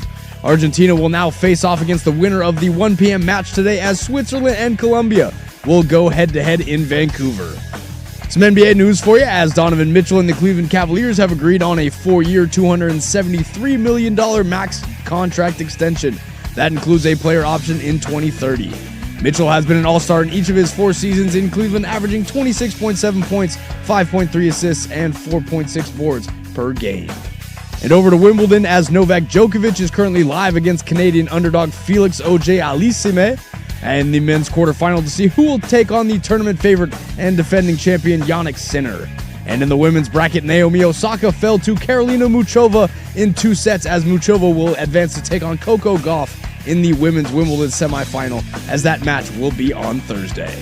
And for more sports scores and stories in 30 minutes, I'm Casey Smith from the George McCoy at Warren Allen Sports Desk. Hurt missing work? Insurance companies acting like jerks? Don't call your mom. Call George McCoy at WarrenAllen.com. The home of dirt and spray.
Web Gem's coming up next, everybody's favorite. It is a free consultation Tuesday, 503-864-6320. 888-203-1026. You can get those in, and we'll do that at 12:15. Bet365 presents Odyssey Sports Midsummer Baseball Showcase Special from Philadelphia, Monday, July 13th at 7 p.m. following prime time. Danny, the All-Star Game is next week. I know, it's here. I won't be paying attention because my guy didn't make the team. I've been so out on baseball the last 3 weeks. I feel awful. I feel terrible. Yeah, well, no more Team USA. You can tap back in. I suppose that's true. Somebody on the text line asked, so I'll answer. Asked if John Morant's going to do any media availability. He is. I got a text this morning. The Blazers are going to have John Morant available for media availability. Looks like Saturday down at Summer League. So he'll do something there. Something there, but no Joe. Joe will not speak. I have asked. I've been told that Joe Cronin will not be doing media availability at Las Vegas. Now, might be available to whoever's down there. I think Hyken's going down there. I think Freeman might be going down there as well. I'm planning a wedding, so I'm not going. You are out on that. Yeah, I have way too many things to do. Well, I could go in your stead. You pay for it and deal with the taxes stuff. You don't want to do Vegas in the middle of July. Well, I don't care. I'm just going to be inside. Oh, you say that, but you have to go to games, which requires you to walk across that parking lot and everywhere else down there. It's on your dime, I'll do it. Man, I don't get me wrong. I love Summer League. I've been almost every year for the last 15 years. I'm glad I'm not going this year. Genuinely. It's just, it's so damn tiring. It really is. Here we sit, another day, another hour has passed. And there's 5 guards on this team. And there's 96 minutes to go around. What are we going to do here, right? It's Jaw off the bench, is it not? It has to be. Well, somebody texted. It has to be. You're the reclamation project, bro. Your team said adios to you. Yeah. This is how then things work. And he changed his number. Now, if you play your way into the starting lineup, we can have a different conversation. I don't know how you play your way into the starting lineup. I don't either. Like, again, I don't know how that path is there. This is the same question I asked Joe Cronin when they drafted Scoot Henderson. Joe, you have Dame, Scoot, Ant, Shaden. You have 96 minutes. How is this going to work? And he was like, well, what you don't know is that I already know I'm trading Damian Lillard. I mean, we all knew that. Right. But he had to say it in a way that was like, well, we'll figure it out. And it was just like, you can't. Right. You can't do it with 4, let alone 5. You have 5 guys that demand 25 minutes a night. What is the optionality of 5 guys? I've seen some guys like, well, there's going to be injuries. You don't build your team with injuries built in. No, you can't Ever. do that. You can't do that. Ever. That's not how you build a team. Like, does it stink if you get to the point that Blake Wesley's your starting point guard? Yes. Yeah, of course it does. But you don't build a team with injuries. No, that's not how you build a team. Otherwise, you're wasting roster spots. Yeah, you can't afford to. It's back to the Brad Stevens thing. Like, you got 70% for 2 positions. That even if it's 5 or 6 guys playing guards, that's 70% of your money right there. Yes. Is going to all those guys, and you can't do that. I mean, just do the math on it. Shaden's at, just under, 25 this year. Jaw's at 42, Dame's at 13, Drew's at 35, Scoot's at 10 or 12. It's $100 million right there. Mm-hmm. It's $100 million tied up with those guys. How do you get them all on the floor? You can't. Not to mention after the previous conversation we had about you're going to have to pay Denny and Donovan at some point. Yes, and two's already been paid. And I know a lot of people are kind of. And by the way, air quotes here. You just paid Rob. Mm-hmm. You've got to figure some stuff out. Somebody on YouTube said something about, Carmelo Anthony came here and he had to start. You know why? Because Neil Olshey guaranteed him a starting spot. Micah Nori basically did that to Damian Lillard as well. He said, if you can walk, you play. Yeah. Now, I don't know if Micah Nori knew that John Morant was coming. I don't think he did. I don't know if anybody really did at the time as it operates in the cloak of darkness. It's also the optionality. Can I spin that's going to be the depth position and that's your optionality? I just can't. Because you can't get them on the floor. And then you can do it with wings. Yeah. That's who you can do it with in the NBA. Can snip, snap. You can move. Here's the great thing about, Chris and Jeremy. They just played. They just played. 2, 3, 4. Jeremy played the 5 sometimes. You can kind of move them around. Chris played the 5 sometimes. Remember the game when Rob and Donovan were both out and Chris Murray started at center? Mm-hmm. That happened. Sure Like when you're 6'8", 6'9", you can just kind of move up and down the line. I think City Sissoko had one of those games too. And guess what? City's 6'7", he's like 240. City's a truck. Like that's when you've got I do not tell me what the NBA.com heights are listed at. John Moran is 6'1". John Moran is 6'1" in shoes. And he's a $170. He's one of the smallest guys in the league. He is small. He is a 1. He is only a 1. He will only ever be a 1. Dame, while strong, Dame's like 215, 218. He's 6'2", maybe 6'3". Drew's 6'3", 6'4". Now, Drew's strong as could be, and you can get away in certain matchups. Like if the Spurs are rolling out Fox, Harper, Castle, you can get away with Drew at the 3. Mm-hmm. But if you're playing a team that's got, 6'7" wings, Lakers ain't going to work. You want Ja or Dame running around with Austin Reeves? Because that's what's going to happen. I don't want that because at all. Tumani's got to guard Luka. I don't want that at all. Like, it's just the way Denver. Donovan's already compromised because he's got to play Jokic, which is going to pull him out of the paint. You're going to put, Dame or Ja and Jamal Murray to chase him around? No, I'm going to put Tamani Kamara on him. Okay. So who's going to now pick up Aaron Gordon? So Danny's gonna have to run the floor with Aaron Gordon all night? Veet Krejci. But that's what I mean. Like you start going through this, and now with Veet's just more of a jumbo 2-guard. Mm-hmm. Veet's got to play the 3. And again, like you're playing Veet because of shooting, right? Well, you're like, you have City Sissoko. Okay, well if City's on the floor, who's coming in at the 3 spot? Because right now City's your backup 4. Yeah. So you just kind of go down this, and it's like it doesn't make sense. Now, if you're the whole like who starts, who finishes, like those are different arguments.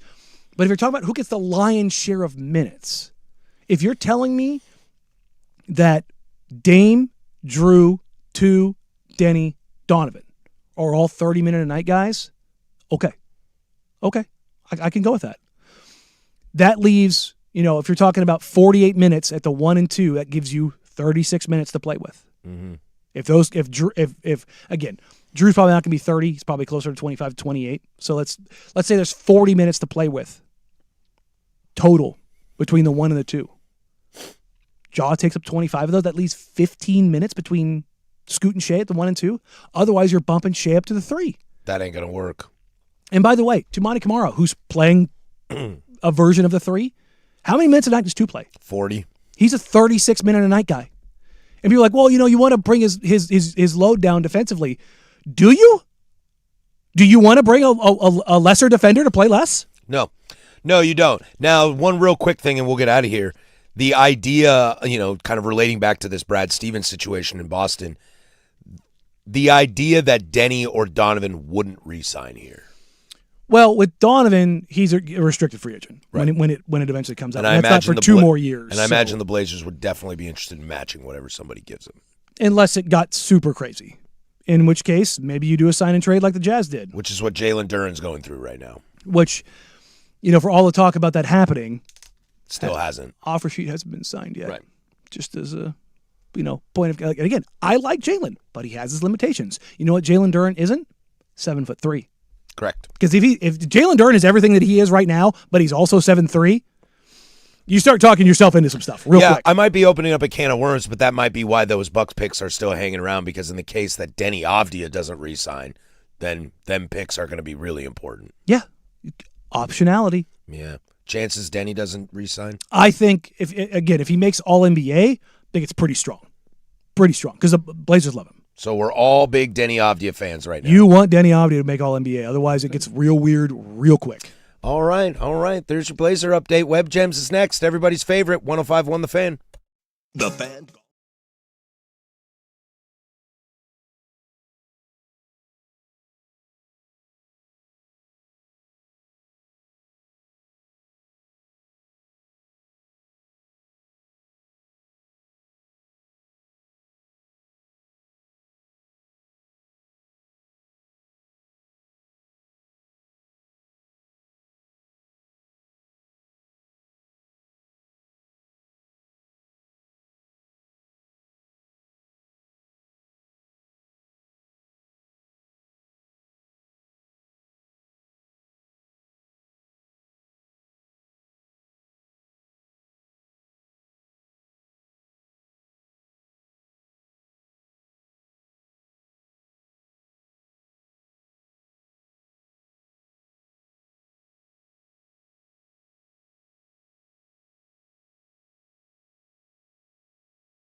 All righty, everybody's favorite Web Gems.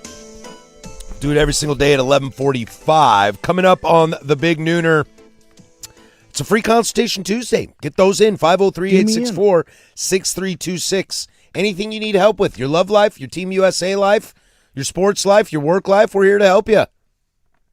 We'll also get into, put a little end cap on Estados Unidos and look at the future of U.S. and how that's going to go. But Web Gems is brought to you, Danny, by something you and I both came across on our timelines, and that is in Major League Baseball, there are 7 umpires, including the great C.B. Buckner, who will be retiring at the end of this season. Now, they're taking a buyout. Now, for the life of me, I can't imagine why.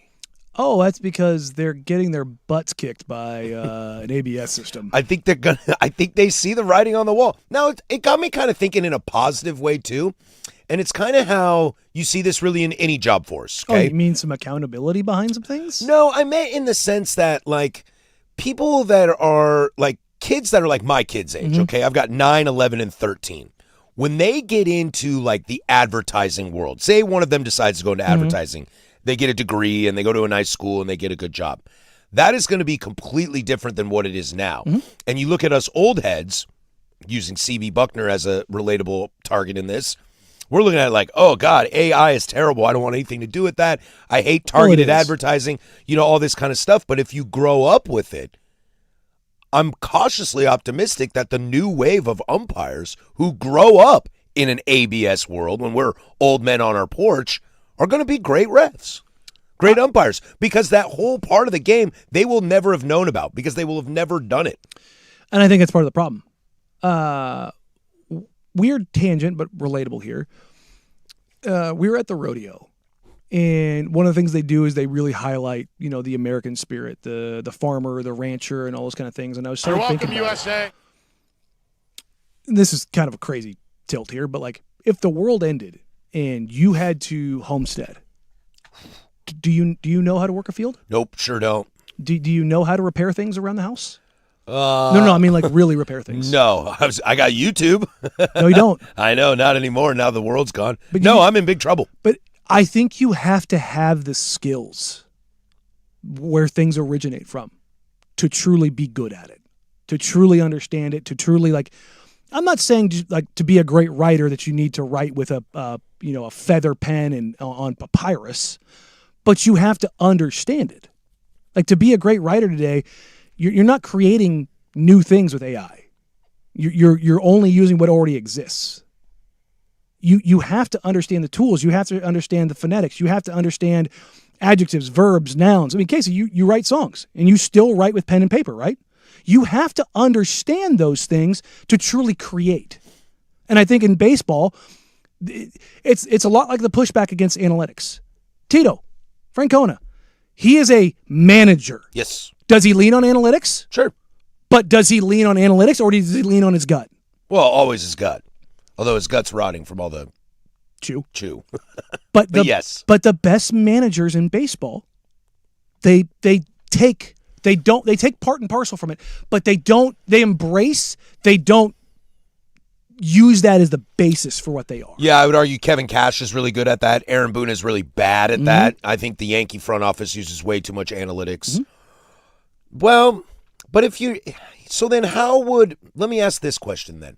How would the next generation of umpires who won't be calling balls and strikes, what will they be missing by not having that experience? Flow of the game, understanding, relationships, vibes. And again, I was a guy who worked in optimization for 15 years.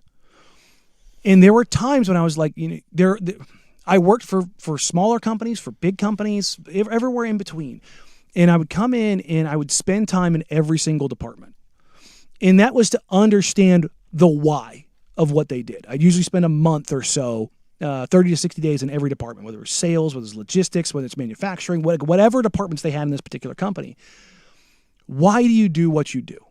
Why is this the pattern? Why is this the process? Why does this matter to you? Because you can come in and do that job and go, this is the way you're supposed to do it. But then you lose the character. And what we're doing, not just with this, but just across the world with the AIification, the optimization, is we are losing character in things. Do we want, like basketball, everyone's like, oh, there's too many threes. It's like, but you're missing what's also going on there. Guys that are great mid-range shooters, guess what they're still taking? Mid-range shots. Kevin Durant's still taking them shots. SGA lives in it. You can still have the character. Luka. Jalen Brunson, the floater king. Having those things is still very valuable. Everyone's like, well, the post-up play is gone. Not for guys that are real efficient at it. Joel Embiid, still really efficient in the post. Nikola Jokic, still really efficient in the post. Yeah, if anything. That's Jimmy Bucket's game. Is let me get you out on the wing, ISO, get out the way. I'm going to back you down in the paint, make the move. Yes. And if anything, it just allows more people to succeed while the greats still stand out. Yes. And that's the thing is like, if you want to legislate character and nuance and difference out of sports, out of business, you're going to lose everything. Yeah. And I know I'm sounding a little bit like old guy shaking fist at cloud. AI scares the crap out of me because it's you're not creating anymore. Mm-hmm. Because it can only pull on what has already existed. Exactly. It's targeted. It's not actually creating. Like if you're talking about like AI music, you sell it, oh, I want it to sound like this, this, this, and this. Things that already exist. They already exist. We actually don't have actual AI. Everybody calls things AI. It's not. Actual AI is actual thought. Skynet. Yes, like it is not just learning, it is developing and creating new. And that scares the crap out of me. If we ever actually cross that threshold, like sentience, like that's like, ugh. I like again, even if something as simple as baseball, I don't want a sentient umpire. I'd rather have CB Buckner back there. Why? Because I get to point and laugh and call him dumb. I hope I'm dead by then. We're just gonna hold out on that hope. Just like sitting around waiting for some learn ball. Yeah, I'm just ready for the new wave of umpire to have better theatrics than the old guard. Look, give me a guy like Jim Joyce. Strike. Just it sounds like Hadouken back there. You know what I mean? Like, but sounds like Street Fighter. Yeah, dude. Like the character of not just baseball but of sports. And the more we get away from the character, the less that I like it. I'm an analytics guy, very much so, but I like to marry the two. I love the post game. I love the mid-range game. Like, that's how I grew up playing. Andre Miller is one of my favorite point guards of all time. Brandon Roy is one of my favorite players of all time. Lob King. But, like, the character of them, Brandon's rhythm and timing and ability to pull up in mid-range and just look good doing it. I get it from Kobe acolytes. Kobe looked good. I loved it. He looked really good. I get it. But it's like, but if you're going to sit here and tell me that to sit here and, like, for those that people are saying, well, why the Blazers take so many threes? Because that's what they had to do. That's what the math says you have to do. And they didn't have guys that could operate in the mid-range. They didn't have guys that you need to get to the rim more. Well, you need to have guys that can get to the rim more. Right. That's part of the problem. Web Gems, baby. Every day at 11:45. Coming up in the Big Nooner, we'll have free consultation, and we'll put a bow on the Estados Unidos as they bow out of the World Cup and take a peek at what 4 years could look like. One more hour to go. 105.1 The Fan. This is the International Soccer Report, brought to you by Gold PDX on the corner of Southeast Hawthorne and 18th Avenue. Food, spirits, football. Lautaro Martinez. Sending it over! Enzo Fernandez! Can you believe this?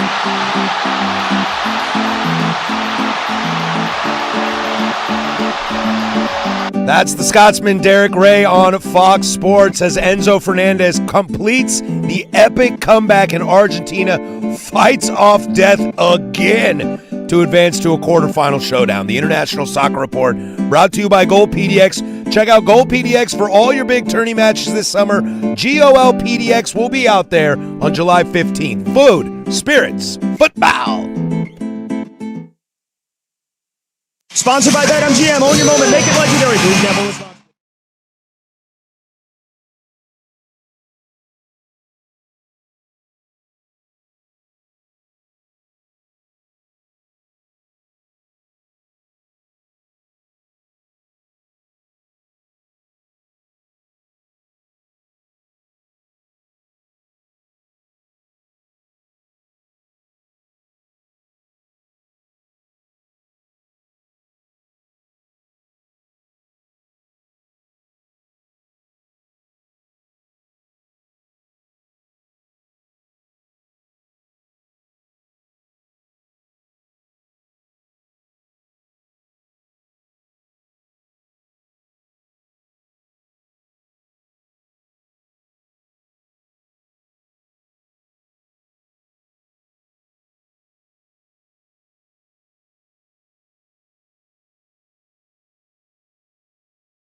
Now, from the George McCoy at Warren Allen Sports Desk, a Sports Center update on the Fan Sports Network, 105.1 FM and 1080 AM. First on the Fan, your U.S. men's national team fell to Belgium last night in dramatic fashion, marking the fourth time in the past 5 World Cups that the U.S. has exited at the round of 16. Final in last night's contest was 4-1 as Belgium advances to the quarterfinal round where they will take on Spain. Spain coming off of their round of 16 victory as they defeated Portugal 1-0 yesterday afternoon. We have 2 World Cup matches for you today out of the round of 16 as Lionel Messi and Argentina just completed the comeback versus Egypt as they took the victory 3-2 after being down for the entire second half. Argentina will now face off against the winner of the 1 p.m. match today as Switzerland and Colombia will go head-to-head in Vancouver. Some NBA news for you as Donovan Mitchell and the Cleveland Cavaliers have agreed on a 4-year, $273 million max contract extension. That includes a player option in 2030. Mitchell has been an all-star in each of his 4 seasons in Cleveland, averaging 26.7 points, 5.3 assists, and 4.5 boards per game. And over to Wimbledon as Novak Djokovic is currently live in the 3rd set against Canadian underdog Felix Auger-Aliassime, and in the men's quarterfinal to see who will take on the tournament favorite and defending champion Jannik Sinner. And in the women's bracket, Naomi Osaka fell to Karolina Muchova in 2 sets as Muchova will advance to take on Coco Gauff in the women's Wimbledon semifinal as that match will be on Thursday. And for more sports scores and stories in 30 minutes, I'm Casey Smith from the George McCoy Warren Allen Sports Desk. Hurt, missing work, insurance companies acting like jerks? Don't call your mom. Call George McCoy at warrenallen.com. The home of the Fan Happy Hour.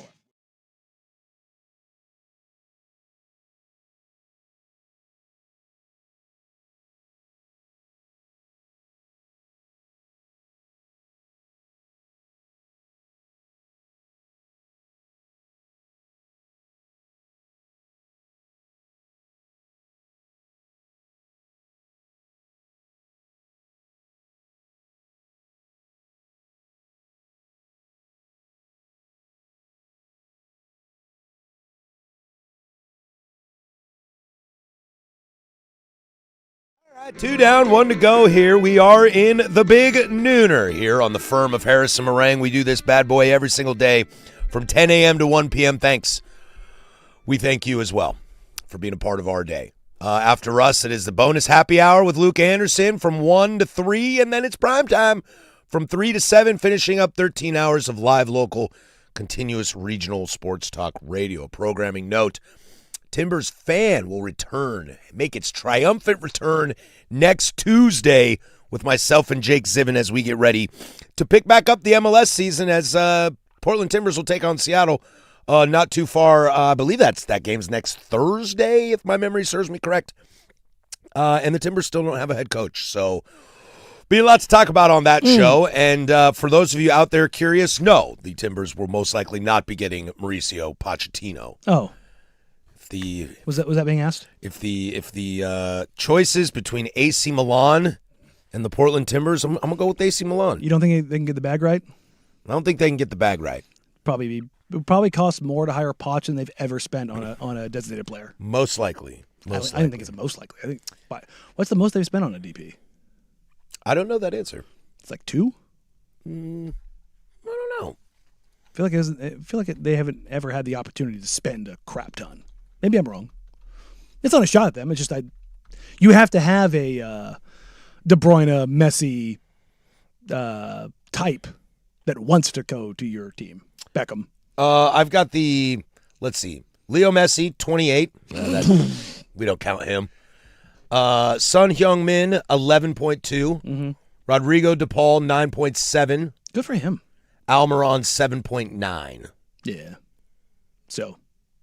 Yeah. Not that much. It cost probably twice as much as they've ever spent on a designated player to get Poch. But there was conversation about a World Cup manager being at the top of their list, but had to wait for the World Cup. Maybe he's still in the World Cup. There you go. I don't know. That'd be nice. So we'll have some fun with that. But we'll put a little bow on Estados Unidos and their journey through the World Cup this year as it came to a crashing halt last night against Belgium in a embarrassing, disappointing struggle of a watch for Team USA. With the Egypt game in our rearview mirror, you out like Egypt versus going out like U.S. Go out like U.S.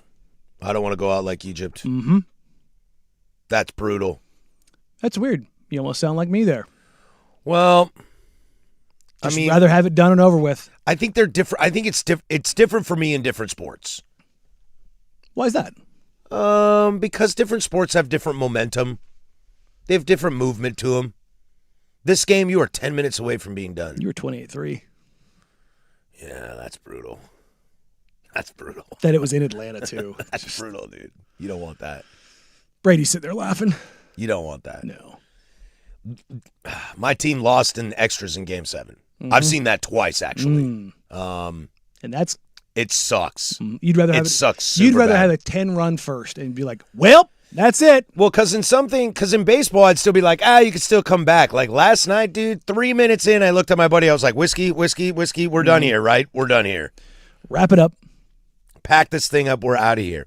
Well, looking ahead to the 2030 World Cup, this will be in Morocco, Portugal, and Spain. It is the 100th anniversary of the tournament, so there will be a special match and celebration held in Uruguay as well as Buenos Aires. Held in nations that Germans may have fled to. And Asunción in Paraguay, as those were kind of the home stadiums during the first World Cup in 1930. Dude, they came to Uruguay on boats to play the World Cup. Think about that. It's kind of badass. Mm-hmm.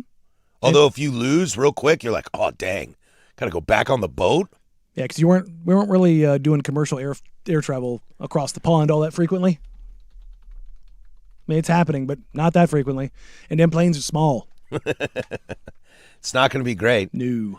Now, here's what happens when you come to the potential roster in 2030 for the United States. Let's see. Tim Way and Chris Richards will be 30.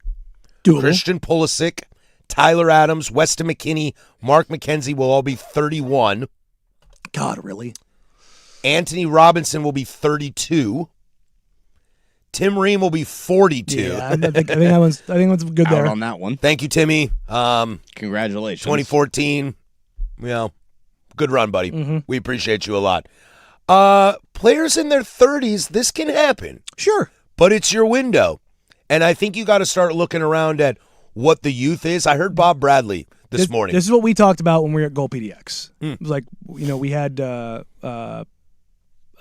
no, it wasn't a goal. We had Rob Stone on. We asked him and then Twellman about the youth. Mm-hmm. And both of them kind of said the same thing. Like, yeah, there's not really any, but there's no heavy hitters in the pipeline. There's no like 17, 18, 19-year-old you're sitting there going, yeah, the next gen's looking real good. Like, we're in a good spot, That's a little worrisome because Pulisic we knew about. We knew about him. He was one of those guys when it was like, oh, he's going to be that guy, and I think he's delivered. Weston was a guy who very quickly just skyrocketed up and was overseas real quick. You just kind of go down the list. I mean, even the last generation, a guy like Yedlin, where Played for a long time. He was his first World Cup. He was what, 19? Maybe. I think he was 19. But you were like, it's him and Kyle Walker are the two fastest wingers in football in the world. I hate Kyle Walker. But I mean, why you do that? But you know what I mean. Like as far as like when we talk about having guys that have attributes physically that stand out, and you were like, oh, and Yedlin went over and played overseas. It was like, oh, he left the Sounders and off he goes. Yeah, he was 20 in 2013. Okay, so he's when 20. He made his ID. Yeah. Well, that's U20. 2014, he played in the World Cup. But he's 21. He's a young kid. Young kid.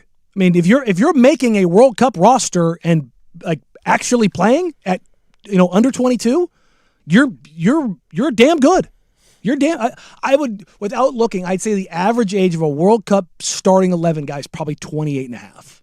Does that sound about right to you? Sure. Killian's 27. You know what I mean? Like if you're looking at a starting 11 for the top 30 clubs or top 30 nations in the world, I'd say it's probably 28 and a half. 26 and 28. 27.12. Yeah. There you go. You got to hope things like Gio Reyna, Sebastian Berhalter, guys like that can continue to grow and elevate their game. Brendan Aronson, I would put in that one as well. But also, how much are you going to lose from some of those guys getting older? And the question was asked, like I was listening to Bob Bradley this morning talk about it. is how are you, like, what is the identity? What are you going to build around? Now, it's one thing that I will kind of agree with some of the media in their discussing, like, you can't build this team around Christian Pulisic. Mm-hmm. They're saying it as a shot towards him.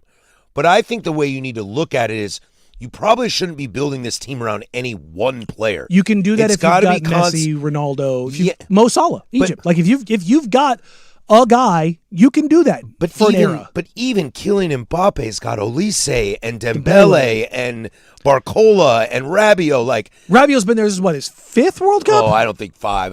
It's at least 4. Not many people have played in 5 World Cups.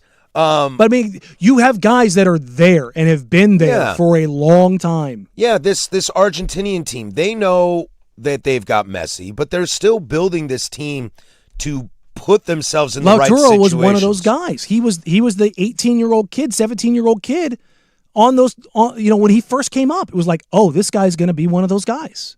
Yep. I mean, and then on the other side of it, we're sitting out there in the commercial break, and Argentina has just scored, and here comes Otamendi.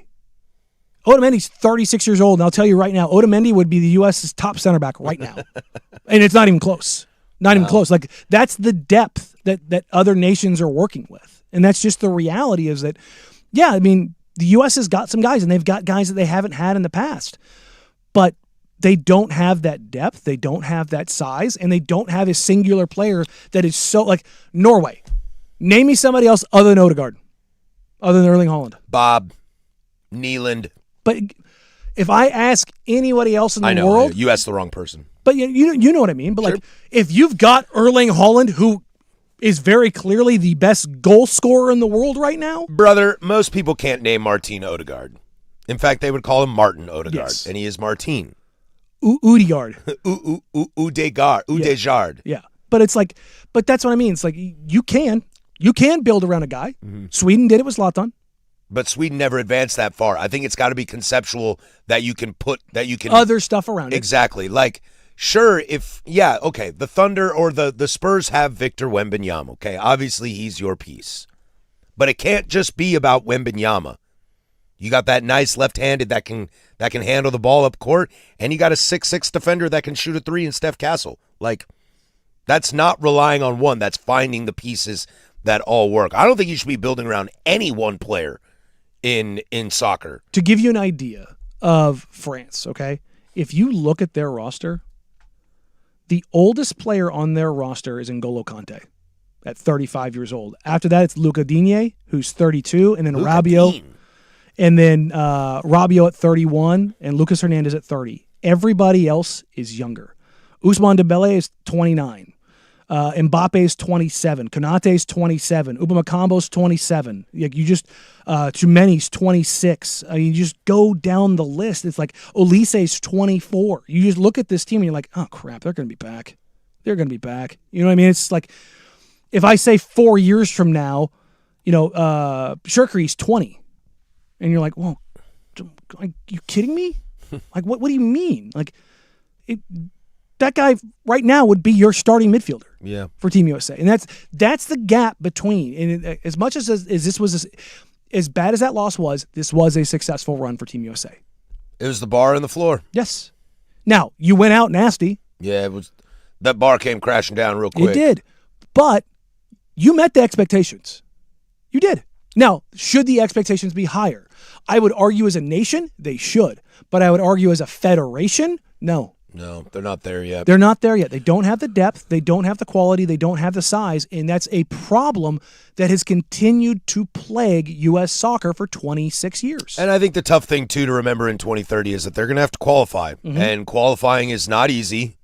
Canada is no longer a step on. CONCACAF has gotten a lot better. CONCACAF is pretty good. And, hey, that Mexico team looks pretty good, man. I didn't think they were going to be as good as they were. Mm-hmm. Keep eyes on it. We'll circle back around USA, in 4 years. Gold Cups. Let the process begin. CONCACAFs. Here's the thing that I'm watching for in 2 years with the Gold Cup. Who shows up? Yeah, it can't be any of this like, I want the rest. Can't be any of that garbage. No. Also, the big question for me is I'd like to see Pochettino back. I would. I think of all of the things that I want to see going forward, I want to see the continuity, and I like what Poch has done. I don't think you hang any of that loss on him. No, I don't either. Because we know what he's said behind the scenes. I imagine That halftime speech was not very fun. Oh, I bet you it was. I bet you the post-game speech wasn't very fun. Yeah. I'm sure he probably mixed in a, hey, you did well, but there was also probably a, you didn't do well. Listen here, losers. Look, either by choice or by birth. You know what I mean? Like, figure it out. We come back, free consultation. It's a Tuesday. That means it's time for that bad boy. 503-864-6326 or over on the YouTubes. Let's have some fun. Next, 105.1 The Fan.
Free consultation. We do it every single Tuesday at 12:15. You ask the questions, we help you out. Anything you need, your love life, your work life, your home life, your USA life. You're not the play-by-play announcer for the San Antonio Spurs, I'll tell you that. That guy could use some consultation. Yeah, don't hook up with players' sisters when you have a girlfriend. Also, change the passcode on your phone, amigo. Nah. What if she rolled him over? What if she rolled him over and used like the Face ID on him? I think you have to have your eyes open though. Well, I don't know that because you can do it with sunglasses. I do mine with sunglasses all the time. Yeah, I don't think so. Don't be a scumbag. Yeah, that's the easiest thing. That's where I will agree with you, Danny. Or just don't. Or just don't. Or just don't. It's not hard to not be a scumbag. No, it's not. It's not. Free consultation here. Let's see. Where should we go first? We'll do this one because this will probably take us into a small commercial break. Wasn't really phrased as a free consultation, but I would like us to approach it like a free consultation. What's the best case scenario with Ja? He regains form and stays here. He becomes a trade chip. He goes off the books and opens up a large chunk of space. That's what I wonder is the upside of this whole thing. So the free consultation is help me understand why. Because we've talked a lot about how we don't know why. We don't understand the fit. Well, let's try to problem solve this and put it together. Okay, there's door number 1 where you don't believe in Scoot Henderson. Damian Lillard is getting old. Drew Holiday is getting old. Mm-hmm. So you're looking at your point guard of the future. And in that door number 1, you are also seeing high-flying acrobatics, super marketable, very entertaining, ticket-selling in Nike's backyard. Point guard of the future. And I've talked to a few people over at the Swoosh. I've heard that Nike was pretty instrumental in getting him out here. Good. Because they've got a lot of money invested in him. They need him to turn it around. He had a top flight selling shoe, very market. Like you could argue was the most at his peak of his powers was maybe the most marketable guy in the league. Kids loved him. Adults loved him. Played with bravado, was brash, incredibly entertaining. The top 5 player in the league for me there for a while. Entertainment value, like you turn up. Somebody said something like, "Oh, time for you to delete all your old Ja tweets," and I was like, you know what? Let me check my Ja tweets. And the only negative Ja tweets I had was him being a dummy. Yeah. Because I found tweets from when he played here when he was younger, and it was just me gushing over him because he's just in person. Holy crap!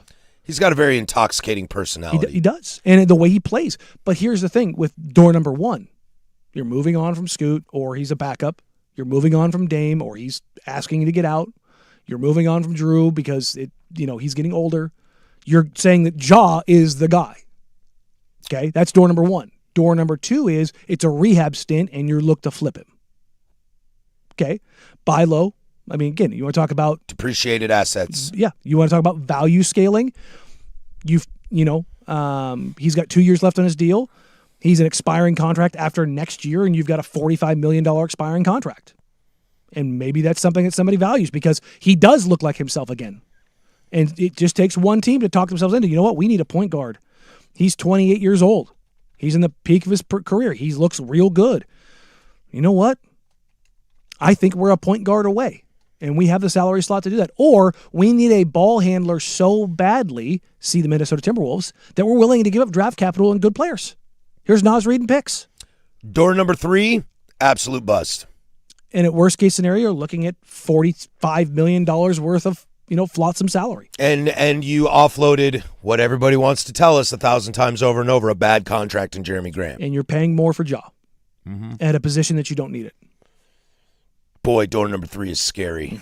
Door number 3 is real scary, and it feels like it's the bigger door and the one closest to me. That's what terrifies me about door number 3. Yeah, and that's a reality. It's there. The dumb could continue. The injuries could continue. The fit could be really poor. And don't be wrong, there's some little doors in between each one of these. But those are your 3 main doors, in my opinion. One follow-up on this, and then we'll move on. Of the little doors in between, what is more of your concern? Is it the brain upstairs, or is it the injuries? Because brain. I think I'm 10 toes down. It's the injuries for me. I think and this is me, you know me, I'm cautiously hopeless romantic about this stuff. I think Ja will try to figure it out. But I think you can say that at any point in time. But I worry about his body. I mean, that's because he's kind of openly said that stuff. Well, sure. That's what worries me about it. That there's nothing unusual about that. But I always think you can have a good year. medically. Like it can just happen. You're going to have wear and tear. That's going to be a thing. But the brain, because here's the thing. Do you think the Memphis Grizzlies would have traded him if he was starting to figure it out?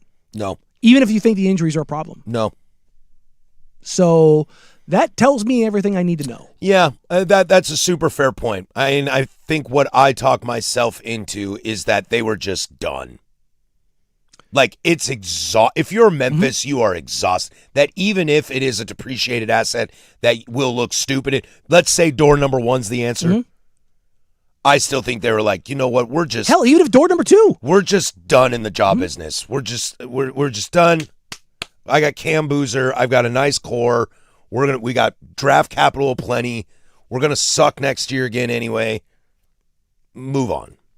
You can make that argument, but I also think you don't sell him for what you sold him for, if there was anything there. Truth. So that's where anybody could have got him. Yeah, and I squint at that. I'm like, I don't know if I like that. More free consultation. Get yours in. We might be able to squeeze a couple more in. 503-864-6326. More consultation next. There's Casey with sports. Now, from the George McCoy at Warren Allen Sports Desk, a Sports Center update on the Fan Sports Network, 105.1 FM and 1080 AM. This sports update is brought to you by 808 Hawaiian Restaurant. Makes plates like Grandma used to make if your grandma were from the Big Island. Woodstock, Burnside, Beaverton, or online at ate-oh-ate.com. First on the Fan, your U.S. men's national team fell to Belgium last night in dramatic fashion, marking the fourth time in the past 5 World Cups that the U.S. has exited at the round of 16. Final in last night's contest was 4-1 as Belgium advances to the quarterfinal round where they will take on Spain. Spain coming off of their round of 16 victory as they defeated Portugal 1-0 yesterday afternoon. We have 2 World Cup matches today for you out of the round of 16 as Lionel Messi and Argentina, they just completed the comeback versus Egypt as they took home the victory 3-2 after being down for practically the entire second half. Argentina will now face off against the winner of the 1 p.m. match today as Switzerland and Colombia go head-to-head in Vancouver. Some NBA news for you as Donovan Mitchell and the Cleveland Cavaliers have agreed on a 4-year, $273 million max contract extension. That includes a player option in the 2030 and 2031 season, as Mitchell has been an all-star in each of his 4 seasons in Cleveland, averaging 26.7 points, 5.3 assists, and 4.5 boards per game. And over to Wimbledon as Novak Djokovic is currently live in the 3rd set against Canadian underdog Felix Auger-Aliassime in the men's quarterfinal to see who will take on the tournament favorite and defending champion Jannik Sinner. And in the women's bracket, Naomi Osaka fell to Karolina Muchova in 2 sets as Muchova will advance to take on Coco Gauff in the women's Wimbledon semifinal as that match will be on Thursday. And for more sports scores and stories in 30 minutes, I'm Casey Smith from the George McCoy at Warren Allen Sports Desk. Hurt, missing work? Insurance companies acting like jerks? Don't call your mom. Call George McCoy at WarrenAllen.com. Your home for the Oregon Ducks, the Fan Sports Network, 105.1 FM and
Hanging out here in free consultation for another 15 minutes or so. We'll get into closing arguments to send you on your way. Switzerland, Colombia about to kick here at 1 o'clock. Should be a fun game. I like Colombia in that game. But the Swiss have proven to be tough little buggers this World Cup. And they also have a great name on there. Granit Xhaka. Granit Xhaka. Yeah, he's good. I like the Colombians. They got this guy named Luis Diaz, who I really, really like. And James, still out there. James Rodriguez, still doing the thing. But Colombia, if you haven't watched Colombia play yet, you should. They're a lot of fun. They're the South American flair without the jerks. Yes. So they're a lot more fun to watch. And I'll tell you, look. But if you want to muck it up with them, they'll do it. They'll do it. Look, you want to talk about who U.S. should probably try to emulate on this side of the world? Woo! That's probably the team. That'd be fun. I mean, you want to talk about like for like? Luis Diaz is a better player than Christian Pulisic, but that's the left winger for both teams. Mm-hmm. You know? It's there's a little bit of like there's some aggressiveness, there's some counterattacking play, there's some real talent. Like, don't get me wrong, James he ain't moving like he used to, but he gets that boot on the ball, it's going to do some things. Still smart player, high Yes. IQ, good leader.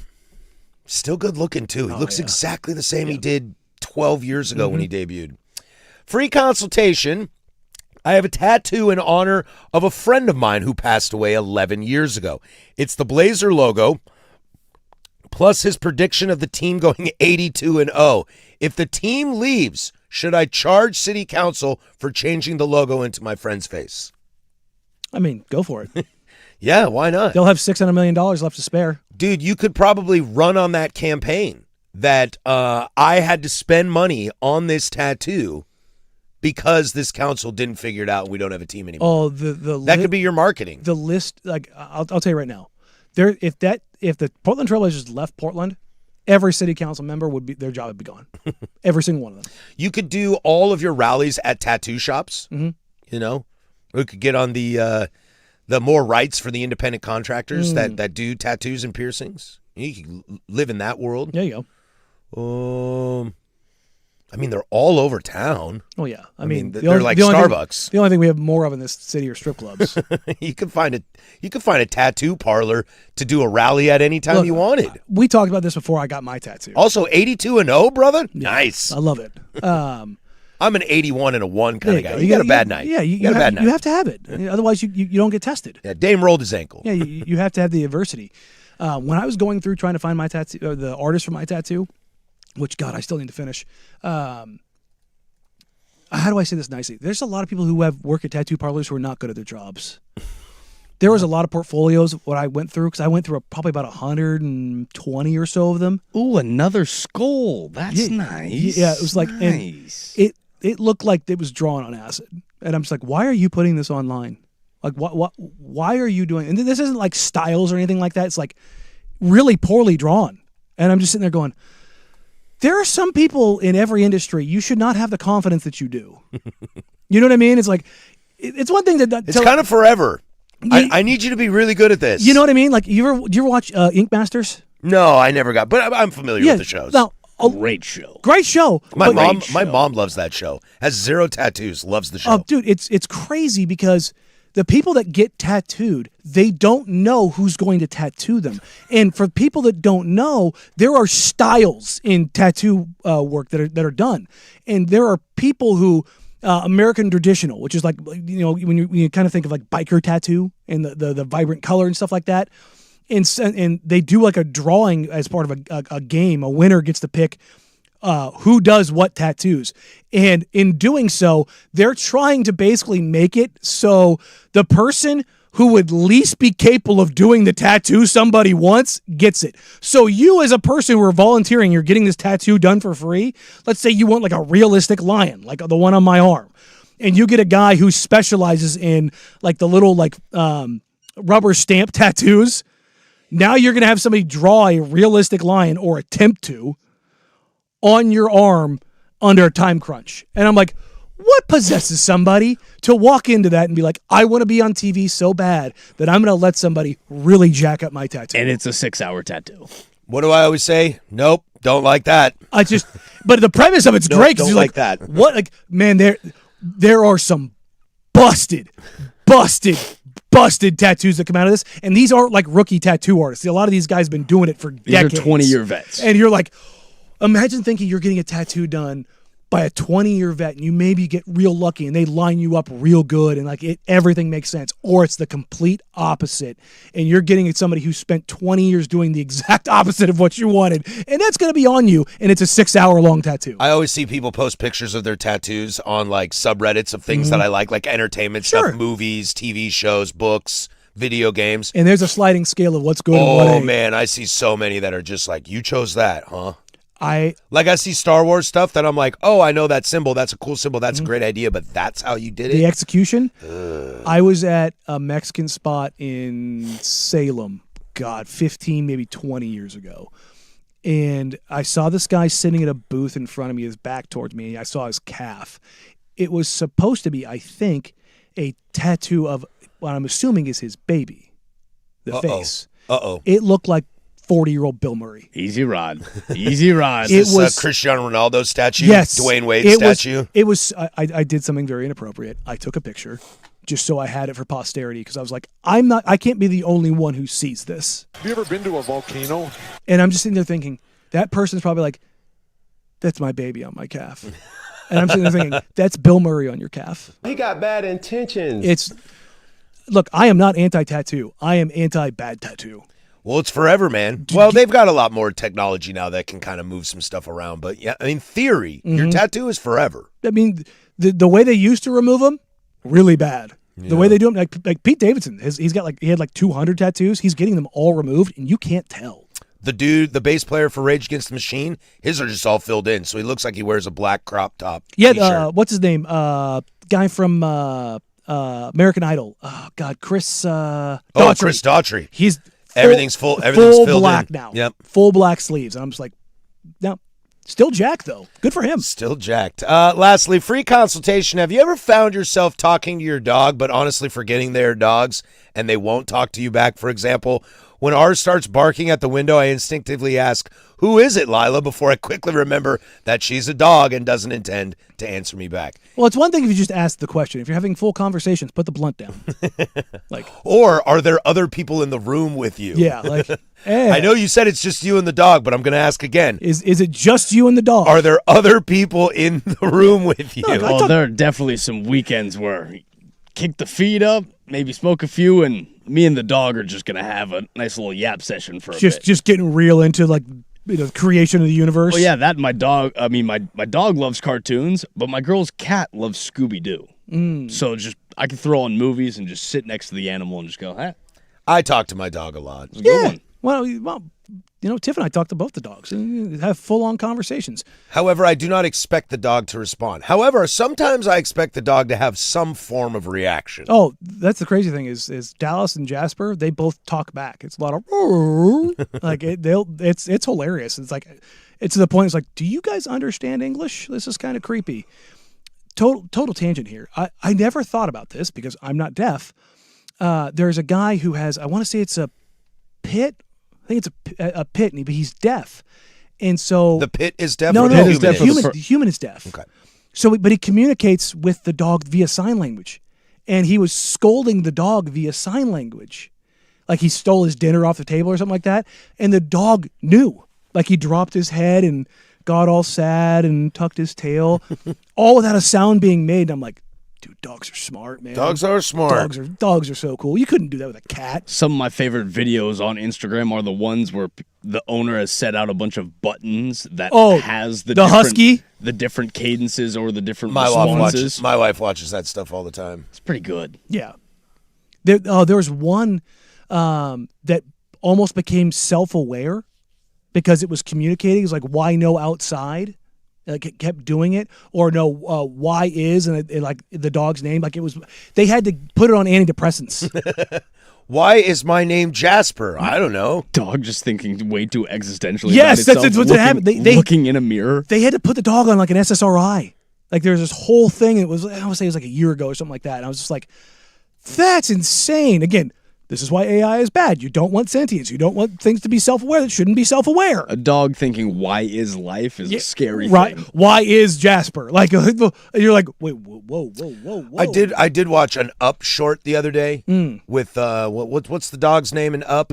Oh gosh, is it Douglas? Douglas, Yeah. yes, Doug, and he has the little collar that makes him talk, and he's like trying to get some food outside from the little boy, but the squirrel has one on and the bird has one on, and just the concept of like animals talking to each other but using English, it's quite terrifying. Full Dr. Doolittle. It's quite terrifying. Yeah, I don't think you would actually want to hear what animals sound like, especially geese, because they're jerks.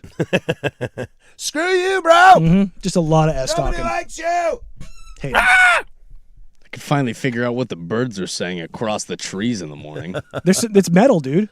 Have you seen those? Yeah. There's a guy, El Steparito. This guy's an unreal drummer. And there's him and a guitar player. Like, birds are actually metal, and they're using like bird call cadences as breakdowns for metal songs. And I'm not gonna lie, they're bangers. Just nothing but certified bangers. I was like, birds are metal. Okay, wouldn't have thought that, but I'm down. All right. But then I saw a turkey vulture like descend on the street next to us a couple days ago, and I was like, that's pretty metal. What's my jam band animal? Oh, donkey. Dude, that was just a shot. I'm just saying. That was just a blatant shot. No. I was thinking like cats. I was thinking goose. Because like Goose, the band yeah. Goose? No, but they're jerks. Dude, you should meet some of the fan base. Yeah. No way, pretentious jam band fans. Dude, you're not far away. But I was just saying donkey because donkeys are just chill. You know, that Echo of a Rose last night was pretty good. Not as good as 4 nights ago, but I was glad I was in the building for 20 of the 23 shows this tour. It's like, don't you have a job? No, it's following the band. That don't pay. Yeah, well. You're just a little Trustafarian out there. Oh, Trustafarian. Sitting in the front row every day. I like that. Oh, you haven't heard I've that heard phrase. that one before. The Trustafarian. Yeah, dude. Yeah, I feel like there's probably a crossover there with Grateful Dead too. Nah, most deadheads back in the day. Isn't there a dude who But I'm talking about now. who launched who launched some sort of career off of just being at Dead concerts and selling stuff to all the.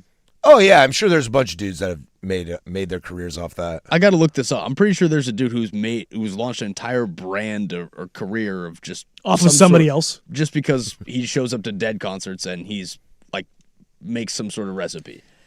That's crazy. That's freak. I think he's the dude who makes baklava at Dead concerts. Okay, I like baklava.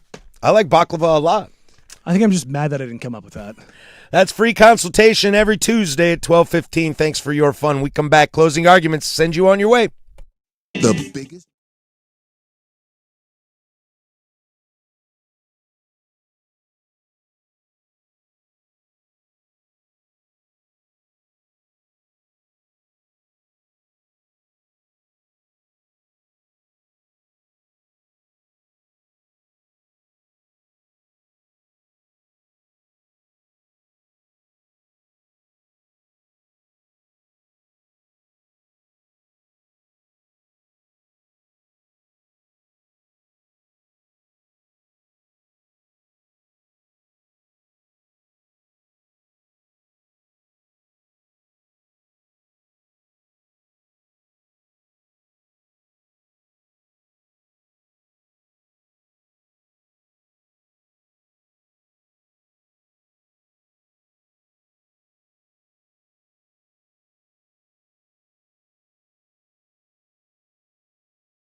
All right, that's going to do it for us. Closing Arguments brought to you by Leskin Law. Visit leskinlaw.com. For more information, coming up on the program tomorrow, we might have a conversation about Damian Lillard, what to expect out of him. I asked Danny a question like that in the break about his minutes and what we know about that, so we can maybe get into that tomorrow. That could be a lot of fun. Sean Payton's wild idea. Did you hear about that with Bill Belichick? Yeah. We can get into whatever the hell that is. Also, another whatever the hell that is, John Rahm, not opposed to putting some of his own money into a failing brand? Say what?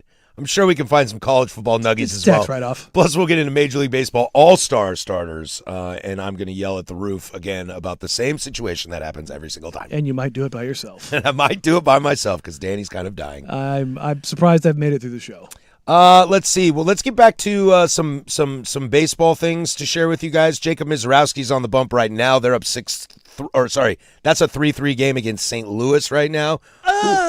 Who else is throwing tonight? Tarek Skubal's throwing tonight. Paul Skeens. Maybe his last time for the team. Paul Skeens is throwing tonight. Dude, his velo is Did you see plummeting. That? Game by game? Yes, year by year. I saw the chart last night, and I was like, whoa. It's alarming. Yeah. It's alarming. Brian Wu on the bump tonight for Seattle. Zach Wheeler on the bump for Philly. Side note about Zach Wheeler, he's the first pitcher.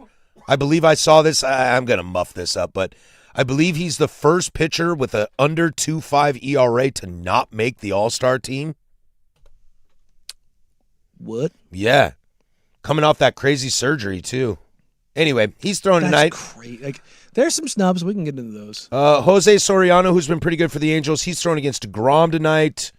Did you know that the name it's of good enough for me. Do you know the name of the Swiss national anthem is Schweizer Psalm? I did know that, actually, from watching the World Cup. Schweizer Psalm. Yeah. Schweizer Psalm. Yeah. Dude, the Swiss, they're weird cats, man.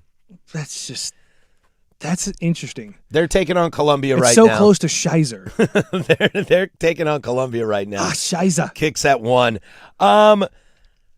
I finally put this into perspective for me, Danny, in how you want to lose. You were asking, your USC thing, which I can't get behind. And that's my ethos across sports. Yes. Would you rather have lost like USA than Egypt? Yes, I would have rather lost like USA instead of Egypt, but I'd rather be Egypt than USA.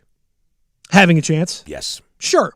Without a doubt. But that's where our differentiation Rip my heart out, puke all over my dead corpse, whatever you want to do. But you had a chance. But I had a chance. And that's better than what I saw yesterday from Team USA. And that's my whole point. Like, if you have a chance, fine. But because you have a chance. But I'm saying if you're going to go out there and you just don't, I'd rather not be there. Yeah, the only thing is I would argue that USA had a better chance against Belgium than Egypt against Argentina, but that's why we play the game. Sure. That's why we play the game. Going out sucks way more like Egypt did. Oh, yeah. Be up 2-0? Yeah, if somebody kicks going out like USC did it against Texas with Vince Young, that sucks. It's the greatest college football game of all time. I have no issues with it. Why? Because they had a no doubt dyed-in-the-wool chance. That sucks to go out that way, but I still think I'd rather go out that way than Dante Moore throwing a pick six right away. Yeah. Because USA looking that garbage yesterday. That's the thing is, like, again, this Oregon fans, suck it up. You didn't have a chance. Well, it's weird. It's weird how we determine whether or not you had a chance. I don't mean in that game. I just mean in general, because I thought yesterday America had a huge chance. But once it you didn't starts, think they had a huge chance. You thought they were going to stomp them. But once it starts and you can kind of see that, Dante doesn't have it. That midfield and the back three doesn't have it for USA. Then all of a sudden you're like, whoa, my chances have completely changed. And I don't know if that exists anymore. Maybe I had too much respect for Belgium, but I remember yesterday I was like, and I must have had too much disrespect. I was like, I think U.S. is going to win just by the way that they're playing and the way Belgium's, run of play has been. But I was like, I don't know, man. That Belgium team still scares me. Well, everybody that I was complaining about on Belgium being old and slow didn't play yesterday. So poop on my face. See, you didn't consider that. That falls on me. That's my bad. The curse of Patrick Harris lives on, alive and well. Closing Arguments brought to you by Leskin Law. Visit leskinlaw.com for more information. Leskin Law's one-day divorce mediation, peace treaties, not war plans. That's going to do it for us. We'll catch you all tomorrow. Be safe out there. For Danny Marang, that's Casey Smith. I'm Patrick Harris. Go do something I would do. Bye.